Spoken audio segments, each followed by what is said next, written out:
to. Minding my own business, I'm not worried about what he do. Cause nowadays all it is to be seafood. I always said this is that I'm staying around people. Finding my own path like I'm writing my own sequel.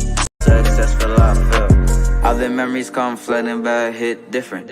I've changed a lot, friends list got thinner. Ain't tripping about enemies, true and stay hidden. He was lurking, so we made sure he went missing. Told the fakers to leave, but they wouldn't listen, they faulty. Now they gotta watch me glisten, they ain't silent. Like some snakes, they from a bad place, oh yeah. Tryna be a better me just for you. But it ain't easy, it's hard to get used to. Minding my own business, I'm not worried about what he do. Cause nowadays all it is to be seafood. I always said this is that I'm staying around people. Finding my own path like I'm writing my own sequel. Two-faced people all around, they be evil.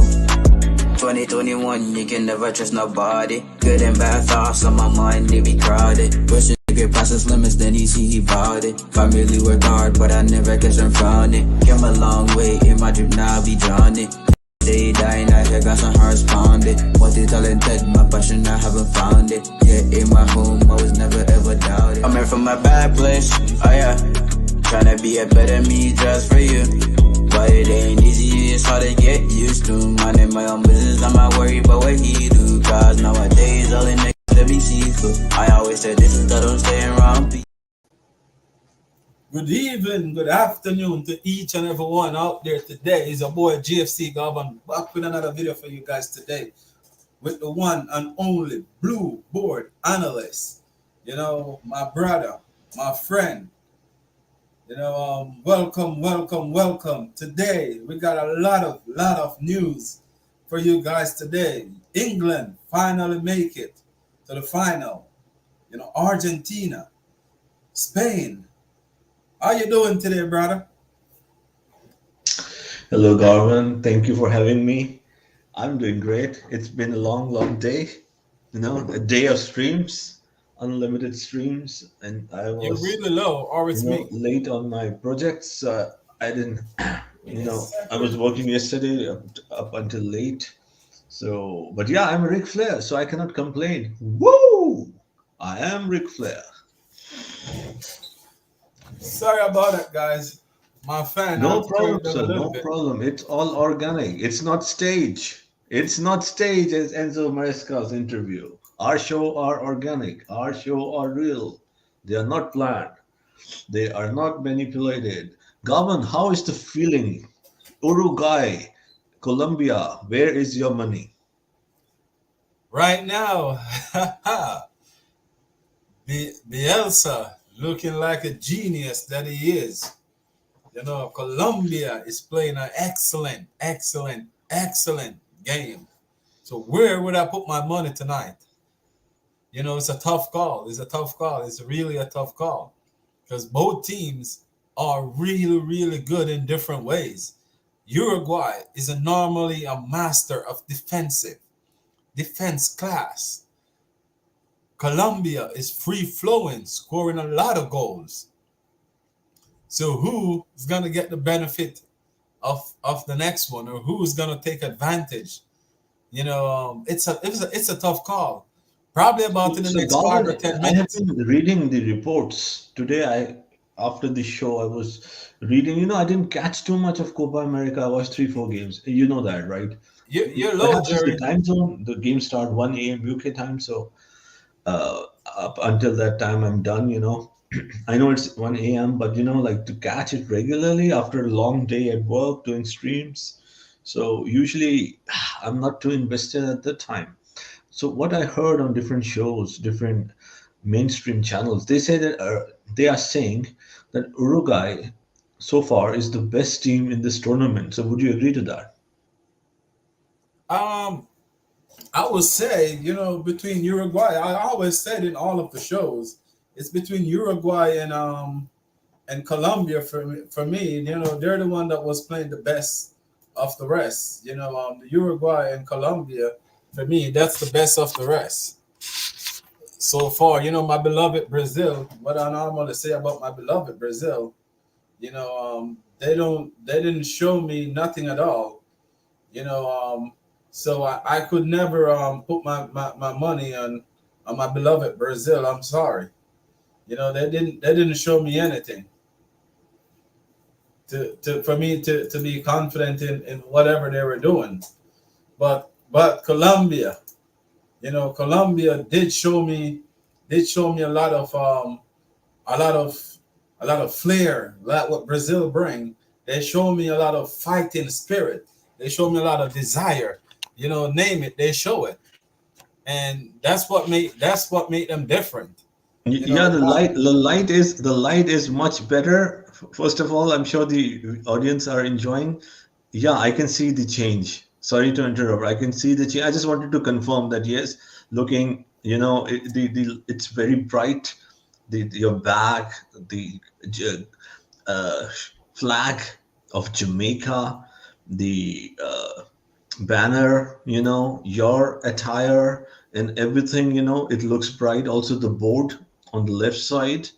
So, yeah, very well done, sir. Everything looks perfect. Last but not the least, the man himself, GFC Govern, shining, you know, Yeah, shining and profiling, right? yeah, been ready for this Copa America. Before the game starts, we got a couple minutes. What a performance from that young kid, Lamal, from Barcelona Academy to Spanish national team, the youngest player to ever score in a European final. What a class performance from that kid that's still doing school work even when he's in the tournament. You know, where you think this Spain team gonna end up in the next couple of years from now? Because it seems like they have no slowing down with the talents that they got on display. Excellent question. Excellent question. Yeah, the Spanish team has surprised everyone. We all thought it's a good team. I think no one took them very seriously, Gavin. Not too seriously before the tournament. They've all talked about France, England. Yes, England is in the final.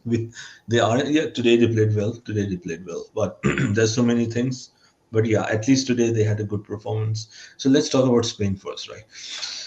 No one took Spain so seriously before the tournament. It was all France, England, Germany, Netherlands, and maybe England and Portugal. Sorry, Spain and Portugal then. But as the tournament progressed, with each game, people got fascinated with the way they play. Of course, ball retention, right? Ball possession football, and not just a ball possession football. What I like, this is what I like, and this is what I will expect Inter Miska to do. Gavin, if you see many times, they would let the other people, the opponents, have the ball. The issue that I have, Gavin, as a student of the game, is when the coaches are obsessed with ball possession. This Spanish team is not a tiki-taka team, if you understand what I mean. They would have those phases, they would do the ball retention and all that comes with it, the Guardiola style, the Barca style. But they know how to close off the game. They know when the other team is attacking because it's not sustainable in modern times to press for, or to retain the ball, sorry, for 90 minutes. If you see the point. So I have seen their games against Germany, against which other team they played in the um, Italy, right? They they were able to, identify the patterns and take their moments. Even let the other team have the ball, and at times, Calvin, if you observe, in few games, not all the time, 15, 20 minutes, 25 minutes, they were defending deep as well. So if you understand, that's what I love about it. This is an all-round professional approach. And that's why I'm so, no, I won't say against it. I'm not a fan of position-based 90-minute football, if you see. And that's where it's a good question. I'm relating it to Chelsea because at the end of the day, the heart is beating for Chelsea, right? We are living the life for Chelsea. So I hope Enzo Maresca would do what Spain is doing. I would say that. What do you have to say on that, sir? Yeah, because football is not only about position. My takes on it. Because I always tell you, like, I don't care how my team play, as long as we get 3 points. The 3 points is more important than the way how you play. Because this game is a brutal game. It's all about the points. And what I love with the Spain team, it's not a tiki taka team. A lot of people will be thinking that the Spain team would be a tiki-taka team, but it's not a tiki-taka team. This Spain is a direct team. Lamal, as soon as they get the ball out to their wingers, they already know what they're going to do. They just hit you. They just right up there in your face. They're not wasting time passing the ball from left to right and down all over. They're just hitting you everywhere they can find a weakness. They're on you. They're on you. They're on you. They don't give you a break. They don't give you a breathing room, and that's what you want your team to have. It's not about all about the tiki taka. It's not all about the passing. It's all about hit the opponent where we hurt the most. As soon as you find a weak spot, you capitalize on it, and that's what this Spain team have been doing all tournament. They haven't shown me weakness in the defensive. Yes, the last two games they do concede, but after they concede, you can see that each player know what to do. On the pitch, they never die. They don't give up. Once you score, it just seems like when you're gonna see a wasp nest and you rake bee's nest up or the wasp. As soon as you rake it up, you just see like 1,000. That's how the Spanish team is. Once they down, when they saw blood, it's just like it's a different animal, a different beast. And good luck to England in that final, because if they score too early on that Spain team, and I don't think they stand a chance to really win that game. The better they try to keep that Spain team out and bringing it out close like they normally do right now, and try to. But those two little wingers that Spain got, I don't know how England gonna stop them, honestly.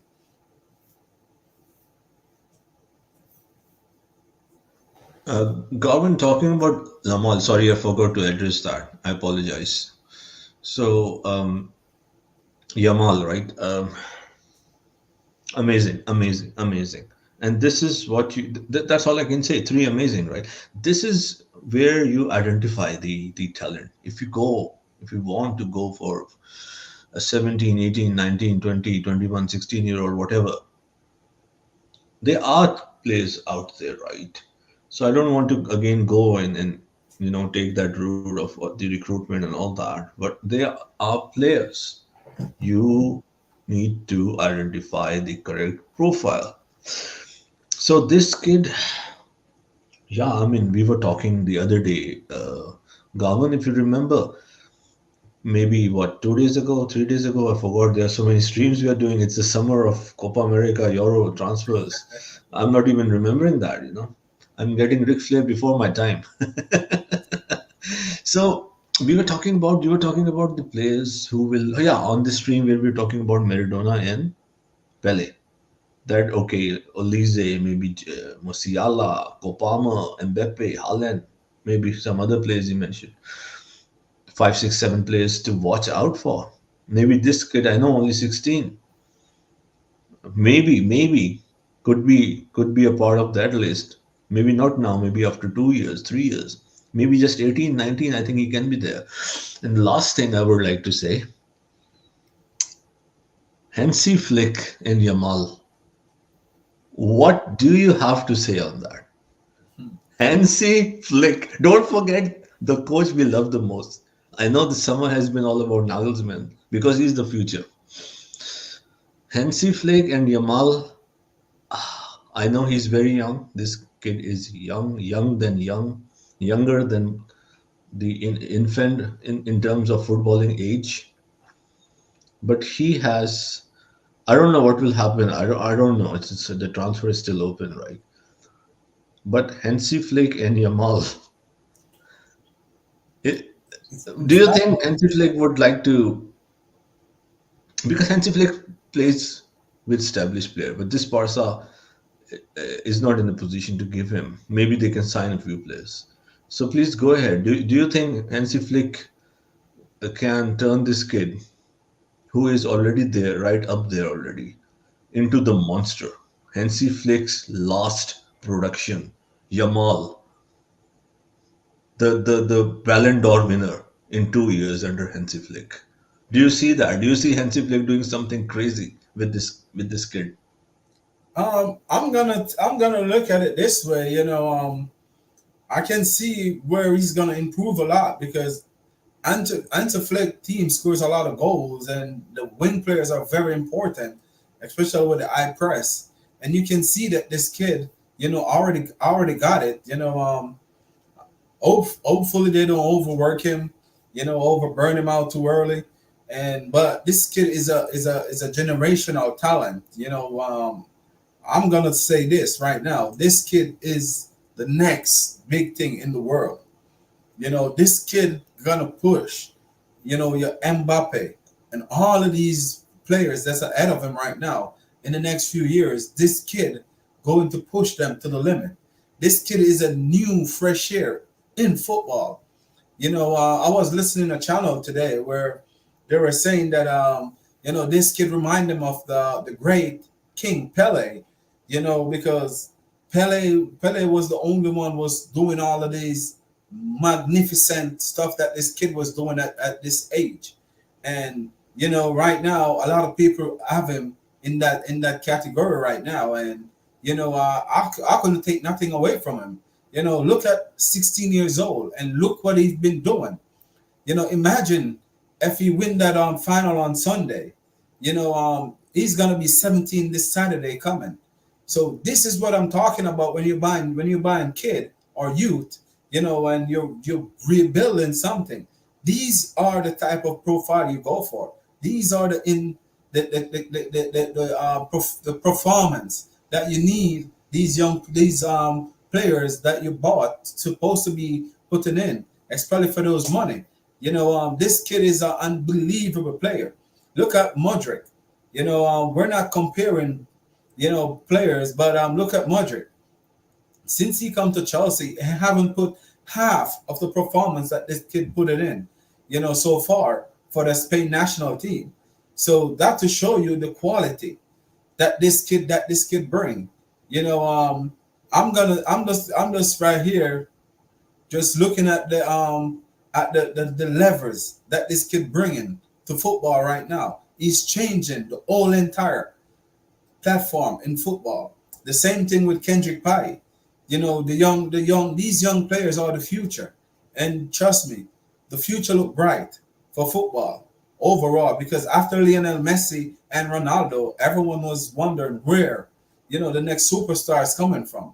But right now, this young youth right now, this kid right here, he is the future.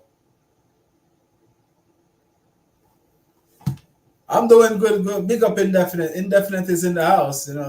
Big up, big up, big up, bro. Big up. Indefinite, we were talking about you backstage. Indefinite, I and Gavan were talking. I was telling Gavan that the true gentleman, Gavan, please, if I'm not saying the truth, you can always on the spot correct me or tell Indefinite that I am just making it up. I was telling him that the real gentleman, the man of principles, the man of highest, you can say pedigree or class, is Indefinite Yeah. among everyone. Did I say that, Gavan, or not? Yes, sir. Yes, sir. You were giving the man his praise. Which it's really an honor. Today I was on the stream and I love the passion. I love everything that he was bringing, because he was definitely bringing something today. The man was standing up for what he believed in, and I really appreciate it, because I was in there trying to mess around with, in the chat, to bring the fight. But he definitely, stand up, and he believe in what he believe in, and he's right. He's 100% correct, of what he's saying about the owners. That's why, because I always say I will never blame the manager, or the coach. I'm always gonna look at the owners, if what they're doing is the right thing. But I love what I see the coach is doing, though. I like to see the training session that he's been putting in. It's not all about just running, and overwork the muscle. It's all about, how you want your team to play. And so far, so good. Because that's all you need from a manager. You need a manager to bring a principle. Indefinite wants to know which team you're supporting, Uruguay or Colombia today. I'm in the middle. I'm always in the middle. Because No, right no, now, but we will with our love, with the relation we have, we'll request you, sir, to not to predict, but just okay, go for a I'm team, gonna go. just for the sake of it. I'm gonna go with Uruguay, because you know the reason why. Because my my wife, that's what she's going for. So I'm gonna go with Uruguay. I'm gonna be on our side for the first time because we're a rival. In this And also, house, you want to watch Argentina Uruguay, if I'm right. I mean, yes, that's the final you are looking forward to. yes, that's the final I'm looking forward to. Yes, and it will be Yeah, if Uruguay makes the final, it will be interesting because we have our and you brother. know what, Jersey? I changed my mind. Yeah, You know, I like the please, rival. please go ahead. Please go ahead. I like the rival. I love the rival. I love to look in her face and laugh when their team lost. I'm going for Colombia. I'm changing for the Okay, rival. okay. So I'm Uruguay, you are Colombia, and Gab, indefinite is Argentina in a way. Argentina, right? His Oh team is yeah. Argentina. So I don't know which team he would like to take. Maybe he would like to take on Uruguay and teach Bielsa a lesson for But for betraying them. so far though, Gavin, Colombia look really good though. So far, Colombia seems like they got a plan. They're pressing as they normal to press. Gavin, I want to ask you one thing. You know so much about South America and indefinite, of course, with the South American blood. It's a privilege, I would say, because growing up, we know South Americans are the best in terms of football, still are today. So we have a man who is with us regularly on panel in chat, in his veins, Argentine, Peruvian blood is running. I mean, it's a huge blessing, honestly speaking, right? And I can see the Ric Flair in him, the passion in him, right? And I'm very fascinated. Actually, I knew Indefinite from what now 10 months. We interacted a few times, maybe four, three, four, five times back in August, September, October, and sometime and most of the times in the group chat when I was in that group chat. um, we were not the best of friends. In fact, we were not like close as far as like talking to each other. I think we always respected each other. I always noticed Indefinite was very, very analytical. He would explain things in detail, like I try to do. Not at all comparing myself with the great Indefinite. So, and at the time, yes, he gave me a lot of respect even back then, and I enjoyed his takes. I enjoyed his takes, but the thing is that we did not. You can say for some reason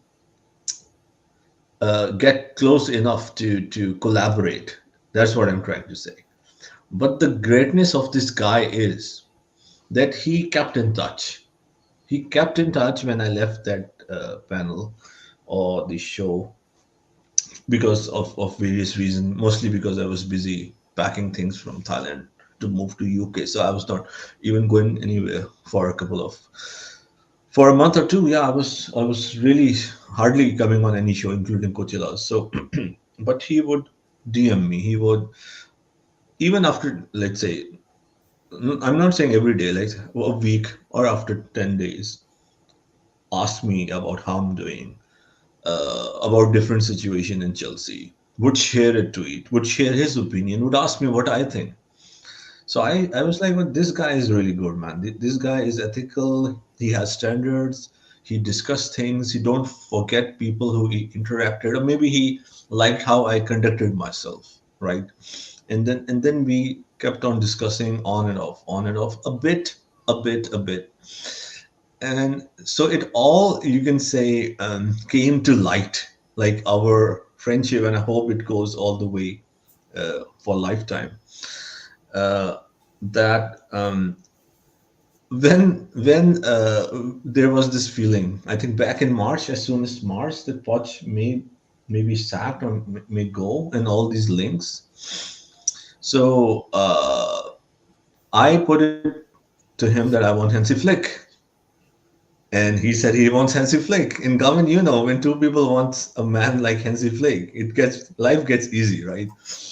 It's not that because of Hansi Flick we are close or we share our views. I'm just saying that when Hansi Flick was being discussed. He said that it's his first off. He is his first priority. I said Flick is my first priority. Galvin, yours as well.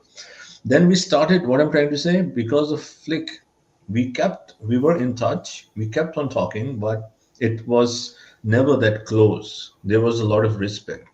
Then I started sharing more and more. He started sharing more and more. There were many discussions. I'm talking about Twitter on DMs, private messages. So March, April, May, and then we talked very regularly about different topics. And then I said, okay, this is. And then I requested him in June, just last month, start of June, end of May, start of June, to come on my channel to do a show. So, Gavin, everything that builds gradually, what I've learned from my dad as well, that builds organically, builds with time, is a true and deep relationship. What do you have to say to that? What you're saying is a fact. That's why I'm saying like this community is growing. Slowly but surely. We're getting there, and each one respect everyone, each one in the community. As I always said, each one teach one.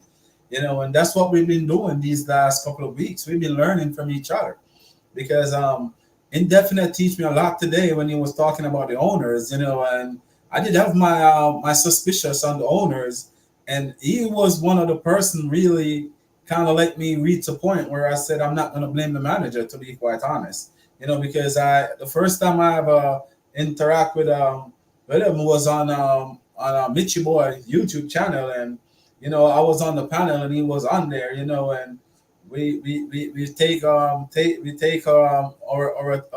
little turn and by discussing, what were the topic that they were on, and from then on I know this man know his stuff. So from then on, and then we grow into a family, and now we're brothers.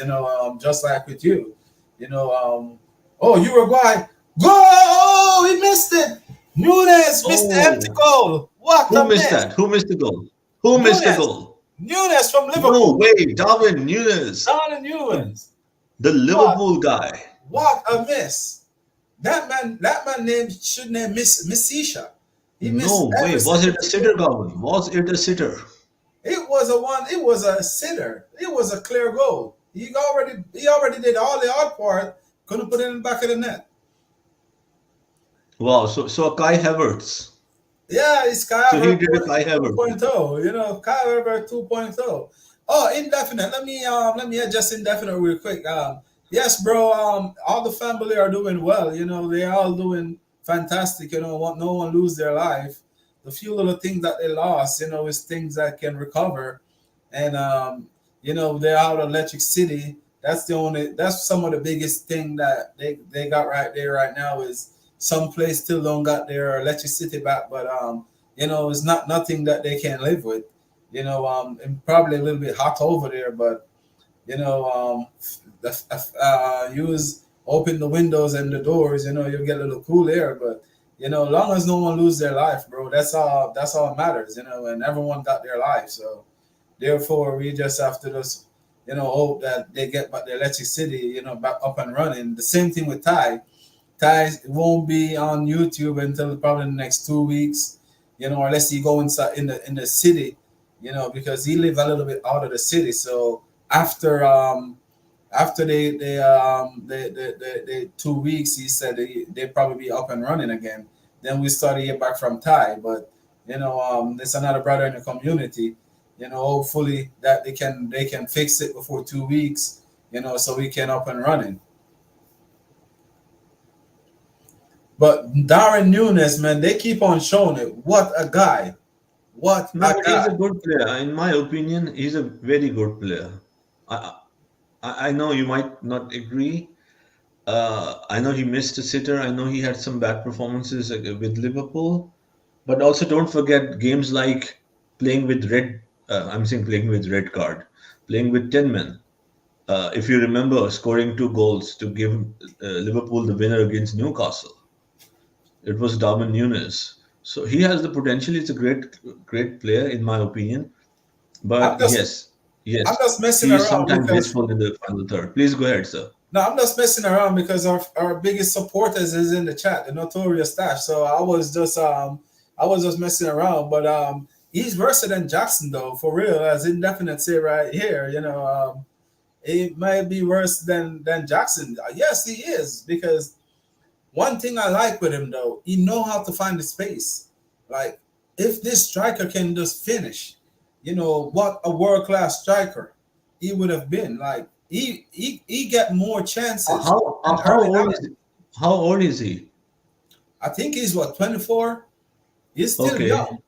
Hmm. It's something that he can gradually grow and work on. But for right now, we definitely need out to put the ball in the back of the net, because if you got Luis Suarez and Cavani, two of the great strikers of all time, in the game, and you can't finish, how are you going to replace two of the greatest of all time? So that's something that he have to work on. In my point of view, he definitely have to work on it. Oh, the stadium is jam packed for this game.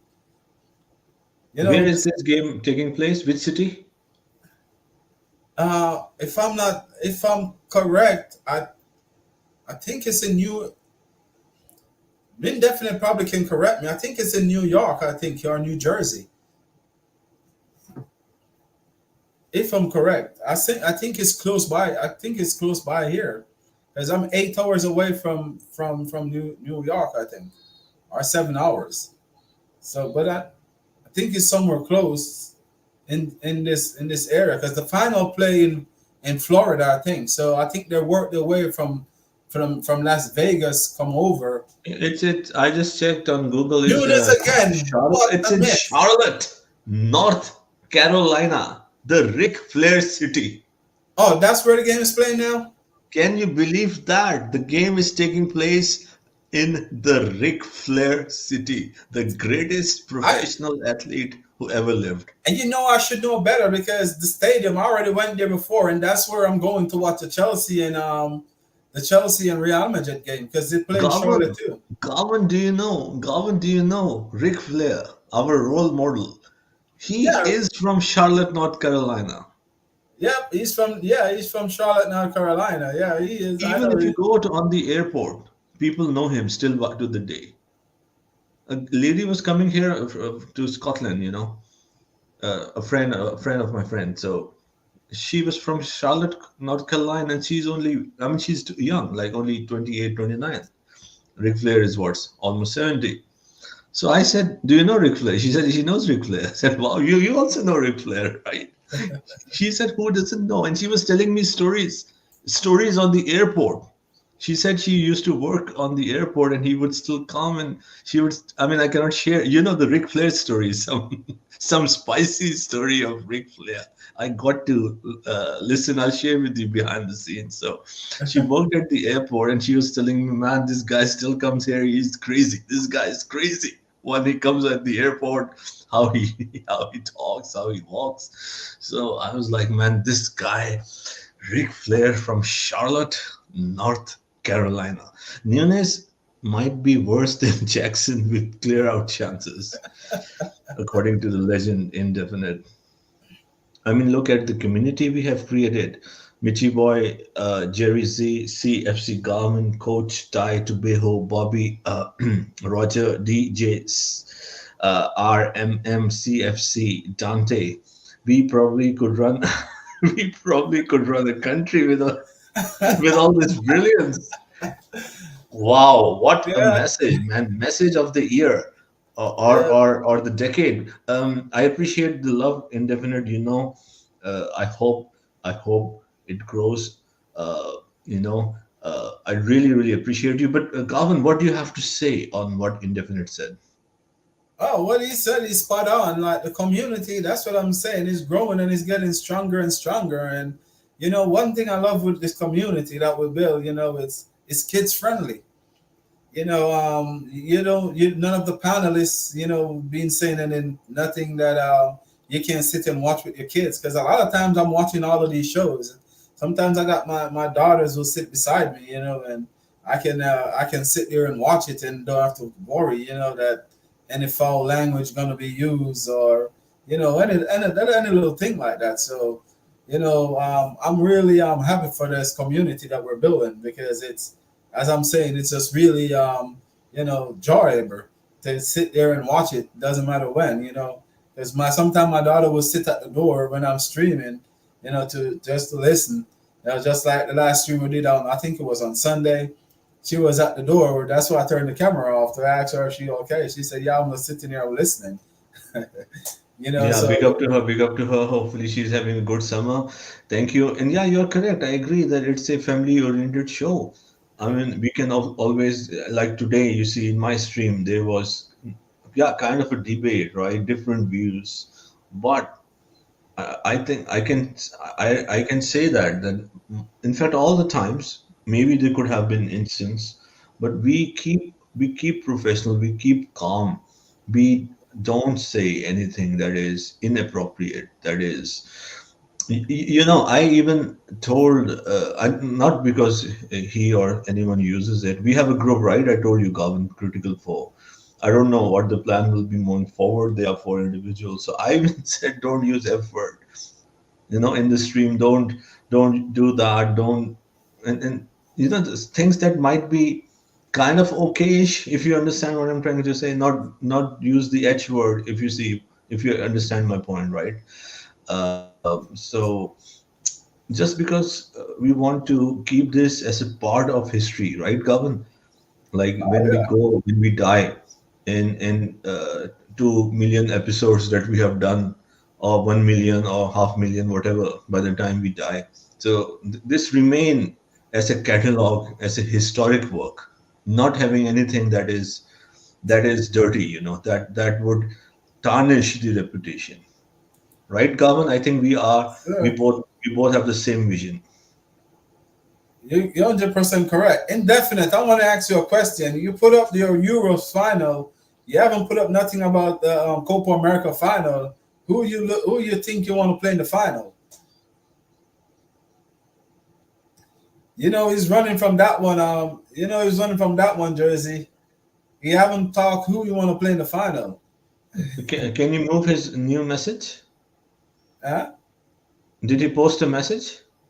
No, earlier he said that Okay, okay. England said Spain gonna beat England, but he haven't say who we want to play against in the final. He is confident that Argentina will win the final. Oh yeah, yeah. Argentina, will gradually grow in the tournament, because even in the World Cup, Argentina didn't come all gun blazing. They took their time, and remember they lost their first game against Japan. I think who was Japan beat them, or Mexico? Saudi Arabia. Saudi Arabia. Sorry, Saudi Arabia. Yeah, thank you. So that to show you, but and I think England is doing the same thing too. Like they're not going all gun blazing. You know, So today is the Gavin, first I saw England Gavin, really come was out that of a the block. penalty? Was that a penalty?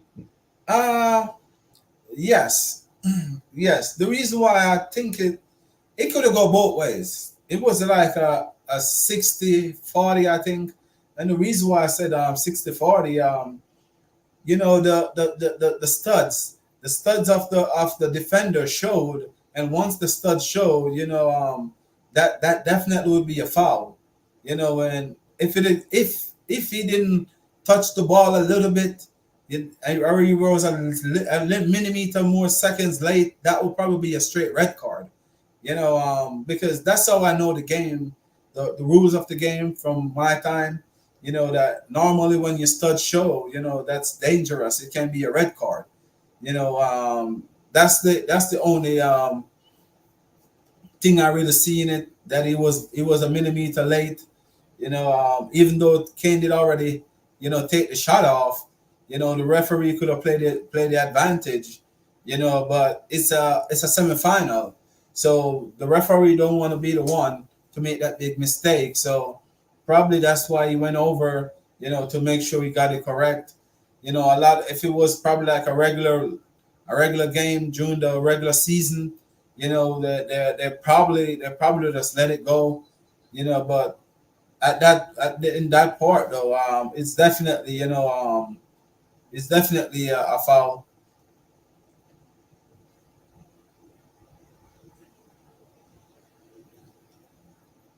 I'm not gonna lie to you. Colombia is playing the best, but right now Uruguay get the better chances so far in this. Gavan, can you explain to the audience, and I can also benefit because I'm doing the stream and of course not watching the game, because having you is more than watching a live game. So just this quick question. How, I mean, what is the approach? What kind of a football is Uruguay playing and what kind of football is Colombia playing? Colombia is playing a high press game. To be quite honest, they that's where their strength is. Their strength is in their attack, in their midfield. But they both canceling out each other so far because Uruguay is more likely a defensive team. They're solid defensively, and not only in this tournament over the years, Uruguay have been known for their rough and physical tackers and solid defensive. They're always a solid defensive unit, and that's what Uruguay is using right now. To be quite honest, but Colombia is pressing real hard, but Uruguay is trying to catch them on the counter, and that's where Davin Nunes been missing all these chances because he did get two chances. He got one similar like the one that Ollie Watkins get today, but he hit it wide. It was similar, almost the same direct, the same spot, but he just couldn't capitalize on it. The next one was one we get exactly through the middle, where he already beat both defenders and he jag it wide, and that was inside of the box, on top of the 18-yard box, inside. So that to show you that Uruguay, whatever they're doing, it's working. Colombia is still the team have more possession of the ball, but Uruguay look more dangerous on the counter.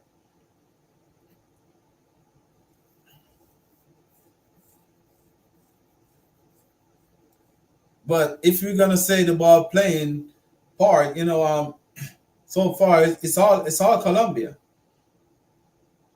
James Rodriguez. Yeah, very well explained. Very well explained. How can I miss this? Trust the process.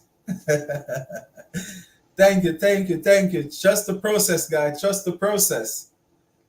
So GFC Garvin says, trust the process. Could you please explain why did you post that? Why did you quote trust the process, sir?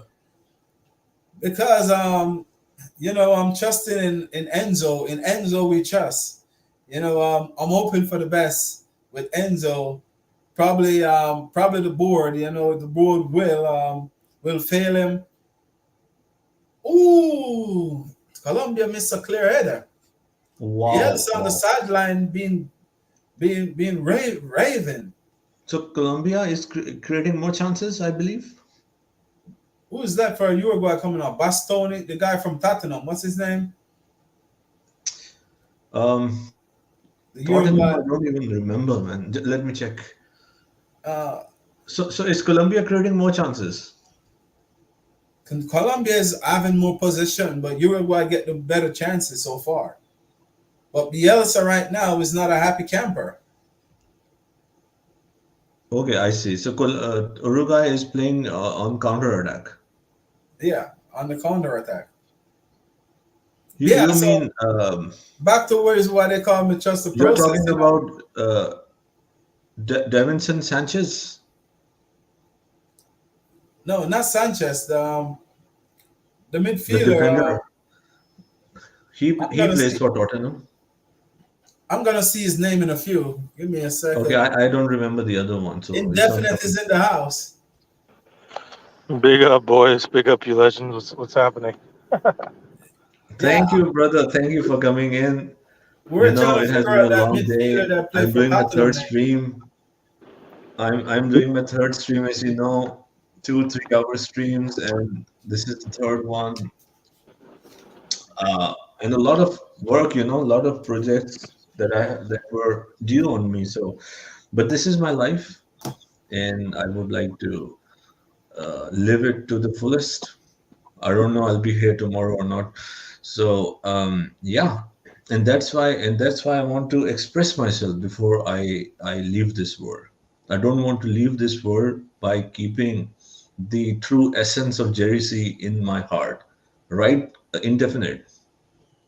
Yeah, no doubt, Jerry. I get that. I understand that. We only have one life to live, and I mean, like Garvin. I mean, I always watch his streams. He always has a lot of wisdom about nothing's guaranteed. There may be no tomorrow. So as long as we're able to convey ourselves and express ourselves while we still exist on this earth, we can always have our opinions and draw our own conclusions. Um, who are you, Garvin? I was asking you in there.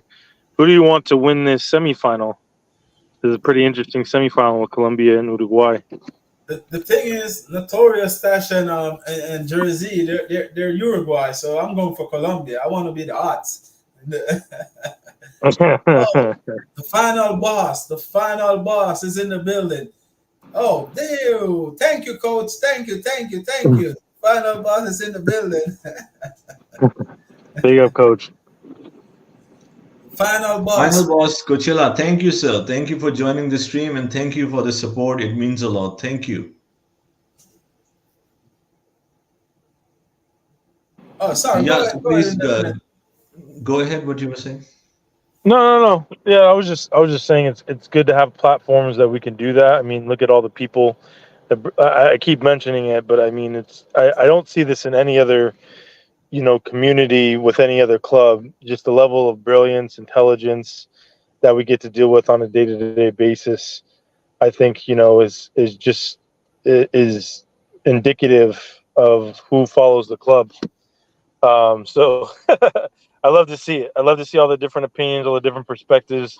I like that people are able to have civil conversations about their opinions, and it may differ from mine, but at the same time, I can at least respect people for sticking to their beliefs. Or, you know, people say it's flip flopping, but coming to some type of conclusion that maybe you have a different belief. All of a sudden things change, life changes, life adapts. It's the same thing. We think we're wise until we meet other people with wisdom. So it's beautiful to see the community continuously grow. And I want us, like I keep telling Garvin and obviously you, Jerry Z, I want us to get to the heights of the George Bensons, the Eunices, the football therapies, where they have those hundreds of thousands of subscribers kind of backing them, and all these people obviously involved. So that it would be great to see one of us who supports each other reach those heights, similar to Coachella, the big boss we just mentioned, doing so with his almost 30,000 subscribers. Yeah. And that's what we're trying to grow the community, because each one teach one. And a coach, you disappoint me all of this week, man. No show. Thank you. I have to say thank to Jersey and Tobago hold me up today at work, because I ain't gonna lie to you. Today was so bad at work. It was so hot. I didn't know what to do with myself. I have to run and grab my headphone to make sure I tuned in. But the show was nice today, though. The show was really nice. But coach, I missed the morning show, coach. I missed them. I need them back. Sorry, go ahead, indefinite. No. No, I don't have that much to say. I feel like I said what I needed to say earlier. But, Colombia score! Colombia score! Goal! Who was it? Colombia! Oh my God. It's Who still young. scored? It's still young. Please It's not over. describe the move. Garvin, please take us through the replay. What happened? James Rodriguez again with that wonderful left foot. What a cross. Let me see the replay. Because indefinite, you were talking something today, and I'm really glad that it was James Rodriguez. It was a corner. James Rodriguez again, the man of the tournament so far, with another assist. What a beautiful left foot. I know that a lot of people said this player was a World Cup hype in 2014. I said the same thing too, that he never lived up to the expectation. that we all was expecting from him. He got a magnificent World Cup, but this player seems like he's a tournament player. It So, seems like who bought him in 2014? I remember he I was think it sold was for Real Madrid. 57 million. I just remember the price. Where did he go? Real Madrid. Yeah, Real Madrid. Yeah. So you see, this is the point. Again, I'm wearing the critical hat, right? So because now the indefinite, it's all about the number. When toxic positive four, I'm alone now. Now the critical two is with Garvin alone. You see the point, right? Garvin, you need Coachella or Bobby or Tomeo to join the platform because the pivot is on you. The pivot is working. No man, I'm ready for it. But today No, though, no, you know how much we love you, right? yeah, But I know that. unfortunately, when we try to talk, sometimes we are stopped. Not by you, but some people that okay, just they try to correct us. Like, no, we are wrong with what you're thinking. So yeah, you're talking about James Rodriguez. I remember 57 million on top of my No, head, and yeah, it was Real Madrid where I somehow forgot. So um, the point is that they just take some of the instances, the performances, and give a big paycheck. Similarly, what happened to I love Argentina. I mean, we all know now. Indefinite also knows that how much I appreciate Messi, Maradona especially, and Argentine national team. But I'm not like a biggest fan of Enzo Fernandez. So I think I also have the right to say right. And he's a good player. Maybe he's a very good player, but he's not a 105 million player. He's a 65 million player, according to me. He needs to improve. He needs to improve a lot. There are so many better midfielders in River Plate, in Boca Juniors that we don't know are better than. I don't know if Indefinite will agree to that, but without me knowing, I'm saying I'm sure I can find five, six better players than Enzo Fernandez in playing for Boca Juniors and River Plate. If you see the point, so exactly that's what I'm trying to say. The performance of this player Rodriguez, and then never worked. I'm not saying Enzo will never work or anything, but I don't see anything. I didn't see anything that is significant or that is close to world class or that is like gives me goosebumps or make me sit on the edge of my seat or miss some of these spicy nights and just forget everything and watch Enzo Fernandez. No, nothing happened yet. There was no night, there was no day that I was thinking about Enzo Fernandez. Underwhelming, yes, he worked with this what hernia, right? Appendix, whatever, and yes, Pochettino's probably style didn't suit him, but you see the point. Spent. This is what other people don't like to hear. They're saying, "Oh, they in the earlier streams was saying they spent." It means they were ambitious, but how did they spend? They only had an opportunity to spend big in the last two windows because now they have, as Indefinite was explaining, it's not sustainable, it's not feasible anymore because of PSR. So if they had one life or two life, you can say, in terms of windows, and as we and Bobby explained, that it will never come back. So then we should regret more and criticize more that you wasted an opportunity on both Caicedo and Enzo Fernandez. the biggest Or mistake they make. Oh, what a save! Uruguay almost give it another one away. The biggest mistake they make though is let Conte go. They should have kept Conte because he was already ready, willing and ready to sign a new contract. But they were trying to get rid of the wage. That's where when Indefinite was talking about their dream and what they're trying to sell to us. I was agree with all of that because Conte was a player. Doesn't matter the wages. If they did keep Conte, last season we wouldn't be struggling the way we were struggling. You would have seen a better Pochettino team with an N'Golo Conte in there. We probably would have finished fourth and in Champions League this year, or maybe challenging Arsenal and Man City, to be quite honest, a little bit closer because Conte makes a difference. And that's where we were lacking last season was in the midfield.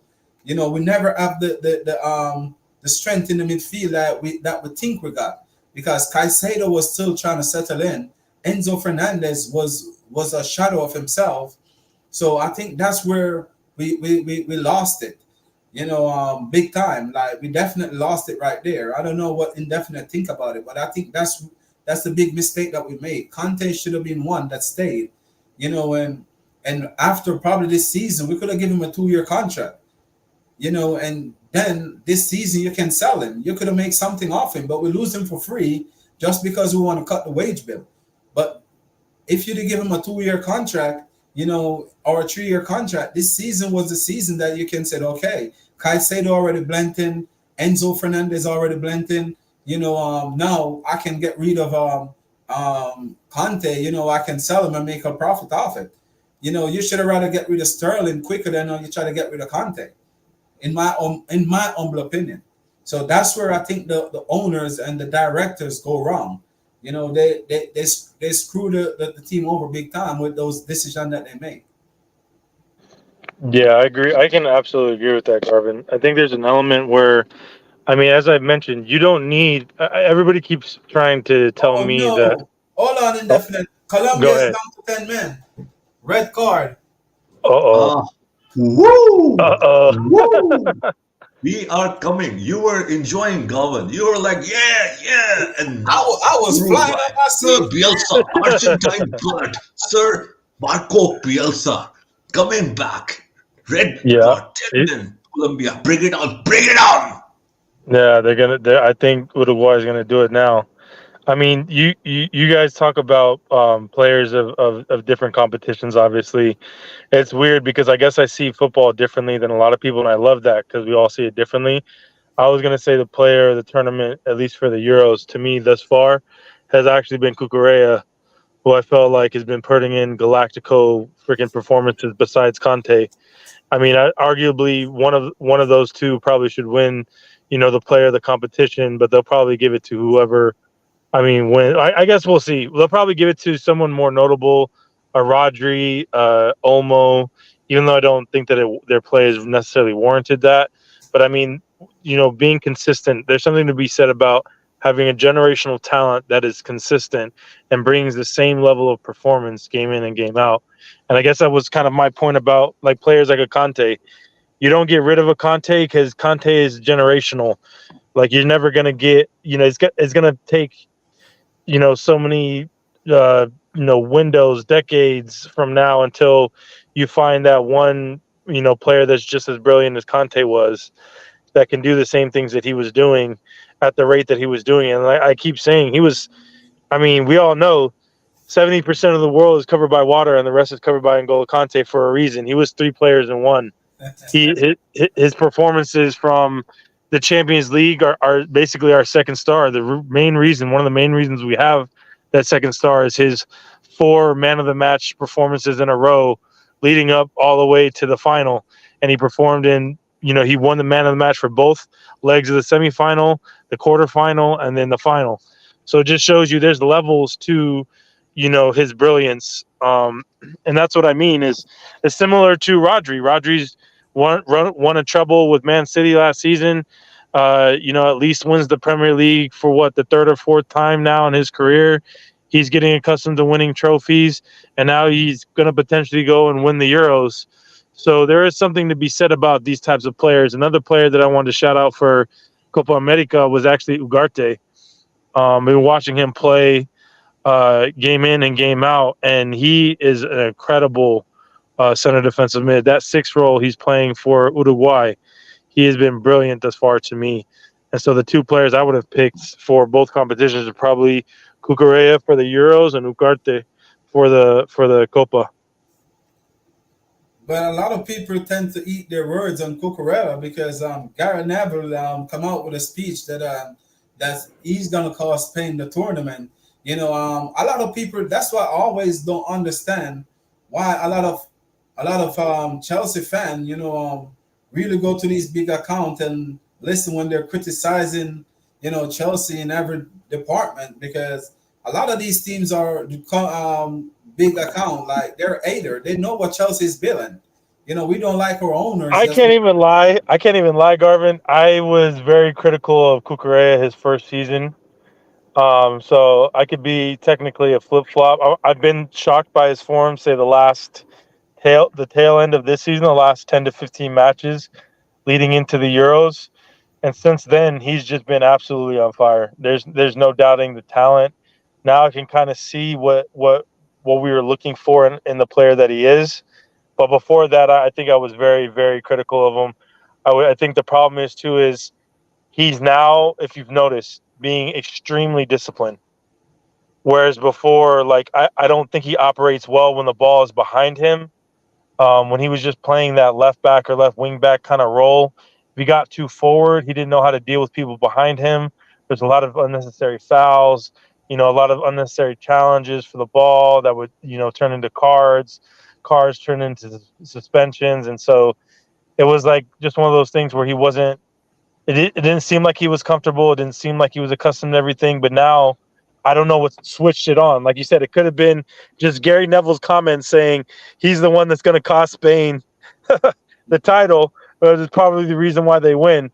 Watch him make some incredible tackle in the final or something that salvages the title. It's kind of how those things work. If you noticed, the same thing happened with Rabiot when he talked about, oh, we're gonna put the clamps on Lamine Yamal and make him uncomfortable and all these things, and he goes to score that brilliant goal against none other than Rabiot.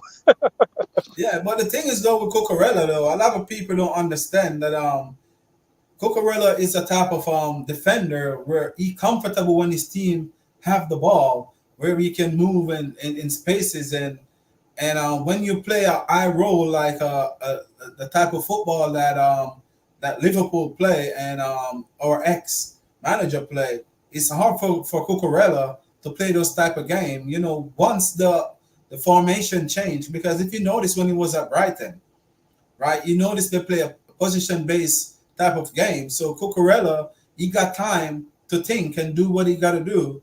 But when you gotta ask him to be up and down that wing, that's not his game. Like he's gonna be lost out there, like a chicken running around without head.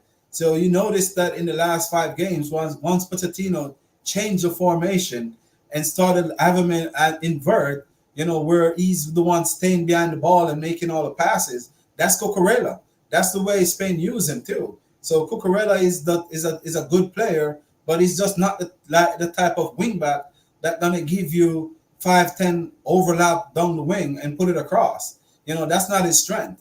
And that's where I think that's why Man City tried to get him. If you remember, Man City was trying to sign him at that time because Pep Guardiola know the strength of the player. So our ex come in and he didn't try to figure out the strength of the player. And I think that's what why the player did look that bad. But I don't think he was a bad player overall. I just think that it's just the way they were used, just with like Enzo Fernandez. This system gonna fit Enzo Fernandez perfectly. Because if you notice, even for Argentina, how he's playing right now as a deep line playmaker, that's what Enzo is. Enzo is not physical, strong to be running around. That's not his game. His game is to get on the ball and string those passes left, right, and to move while in spaces, and string the passes. That's him. Caicedo is more like a player where he can go box to box because he got the physical and the energy to go all over the pitch. Something similar like N'Golo Kante. But he's not N'Golo Kante because there's only one N'Golo Kante. But it's similar. Yeah. I mean, you're right. There's going to be players that thrive. There's obviously going to be players that struggle as well. It's going to be really interesting to see how it's all kind of introduced. But I mean, yeah, I would prefer Enzo and because I know that Maresca uses 2/8 and a 6, and as one of those 2/8 that plays maybe a little more forward, can be deep line, but is able to make things happen and doesn't have to worry about the defensive aspect of things. I mean, when we look at the players that he plays next to, typically the person that's doing all of the dirty work that way is a player like McAllister, who stays, who stays deeper in a defensive line kind of position and role to break things up, and then he's going to lay it off to a Enzo or someone else to make things happen. So if we can implement some of that. I mean, with the advent of say like your Lavias. I don't know if Ugo Chukwu is going to remain here or be loaned off, but players like that who can break things up, turn and get things going in our direction for a counterattack, that's going to be the perfect situation for him. And so I think that would be his best position. Caicedo, you're right. He's not Conte. I mean, he was proposed to be Conte-esque. I thought he was supposed to be like Conte 2.0, like the next coming of Conte. But I think we figured out throughout the season he's more of a box-to-box midfielder. He's not that great in possession yet. I mean, granted, this is a transition for him as well, playing in different roles as he played with multiple roles with Brighton. So we'll have to see how that plays out. But I mean, in terms of our midfield, I think that we can get some type of cohesion going. Players have already played with each other. They have that continuity, they have that understanding. It's going to really, really be about, I think this season is going to be about figuring out who's going to make the cut and who doesn't cut it, if that makes sense. So there's going to have to be some major decisions made to be successful. Maresca has a lot on his plate coming up, I think. So with that in mind, I mean, it's like I don't necessarily agree with his decision on Robert Sanchez, but I want to see how he's going to be used in this possession-based system. We'll see how some of these decisions play out and how quick Maresca is to adapt, because this ownership doesn't give any manager time, much less one with less experience than the ones they just previously hired. So there is that element there. It's going to be really interesting. Yeah, and as you said that, I got something that I'm gonna tell you the reason why that I think that we're gonna do good this season. One of the main reasons, I know we're gonna do good. All right, if you notice, right, the way how we've been training. I don't know if you watch any of those training clips. If you notice what Enzo Maresca is doing in those training, why I got a little bit of hope after I see those two training sessions. So I'm waiting for us to play a preseason game before I really get deep into it. But I kind of study the first time when I go. I think I was playing in Division Two, and we reached a quarterfinal. And because in Jamaica, like it's more like the Scottish Premier League, away where after the season, it's not the team with the most points win. You go to the top four team, go to the semifinals and then the finals. I don't know if the Scottish League is the same. You can correct me on Jersey if you're there, but I know that's how the Scottish League used to be. The top four team go to the semifinals, and what I realized my coach was doing at that time, like we weren't using the field to do a lot of sprinting. We started to use the ball, and he started to show us a lot of movements that he want us to do, and for us, we used to run from the training because we used to say that the running was too much, and what we realized once he started throw out the ball in the evening and we started to use the ball, we realized that we started to get fit and we don't know how because we just want to use the ball to work. We're just using the ball just to do it. But the ball gave us a lot of extra work. But what I see he's doing right now, instead of having the players running like a hex, like they're crazy to pull their muscle or to have hamstring problem, he's using the ball for them to gradually get into spaces for them to adapt quickly to what he want to recommend to them. So for me, when I see those little things, I can say, yes, this man is a coach. I know that you guys probably don't have faith in it like what I do, but that kind of remind me of something that I see before. Long as the player taking all of this information quickly, they got like a month, about a month or and couple weeks before the Premier League starts. If they can gradually get this correctly, I know that we're not gonna be like our ex, be struggling in mid-table. I know that definitely we're gonna have some points on the board. I mean, it's all going to be about discipline, right? That's going to be probably the most integral part of this Maresca system. is staying in your position. And like I said, there's going to have to be a punitive aspect of it where if you're not performing or you're not being disciplined or you're not doing what you're supposed to do, you're just not going to play. And it has to be merited in that. I think there's going to be, I keep saying an integration period. Jerry Z, I think, told me he thinks it would take about a year for these tactics to be, like resolute and like actually cohesive, and there would be some continuity there, so the players would get better under this system. It's going to be interesting to see. It's not that I don't believe. I think there's an aspect where, you know, I want to see it translate to the Premier League because we see a lot of like championship managers come up, and it just doesn't always translate. Sometimes it does. Sometimes they can be successful, but there are other times where it's like in a possession-based system, right? Like you said, you even mentioned it towards the end, where in just a possession-based system, you are passing the ball with no, incisiveness. So it's just passing the ball to retain possession, but not necessarily looking to get goals or go, to be goal bound or be progressive, if that makes sense. It's just to hold the ball to keep possession for the hope that something opens up. And so for the teams that are well drilled outside of, I would say probably the top 6 teams that are fairly well drilled, that can press, that can play different tactics, I think it's going to be just a little bit more of a challenge.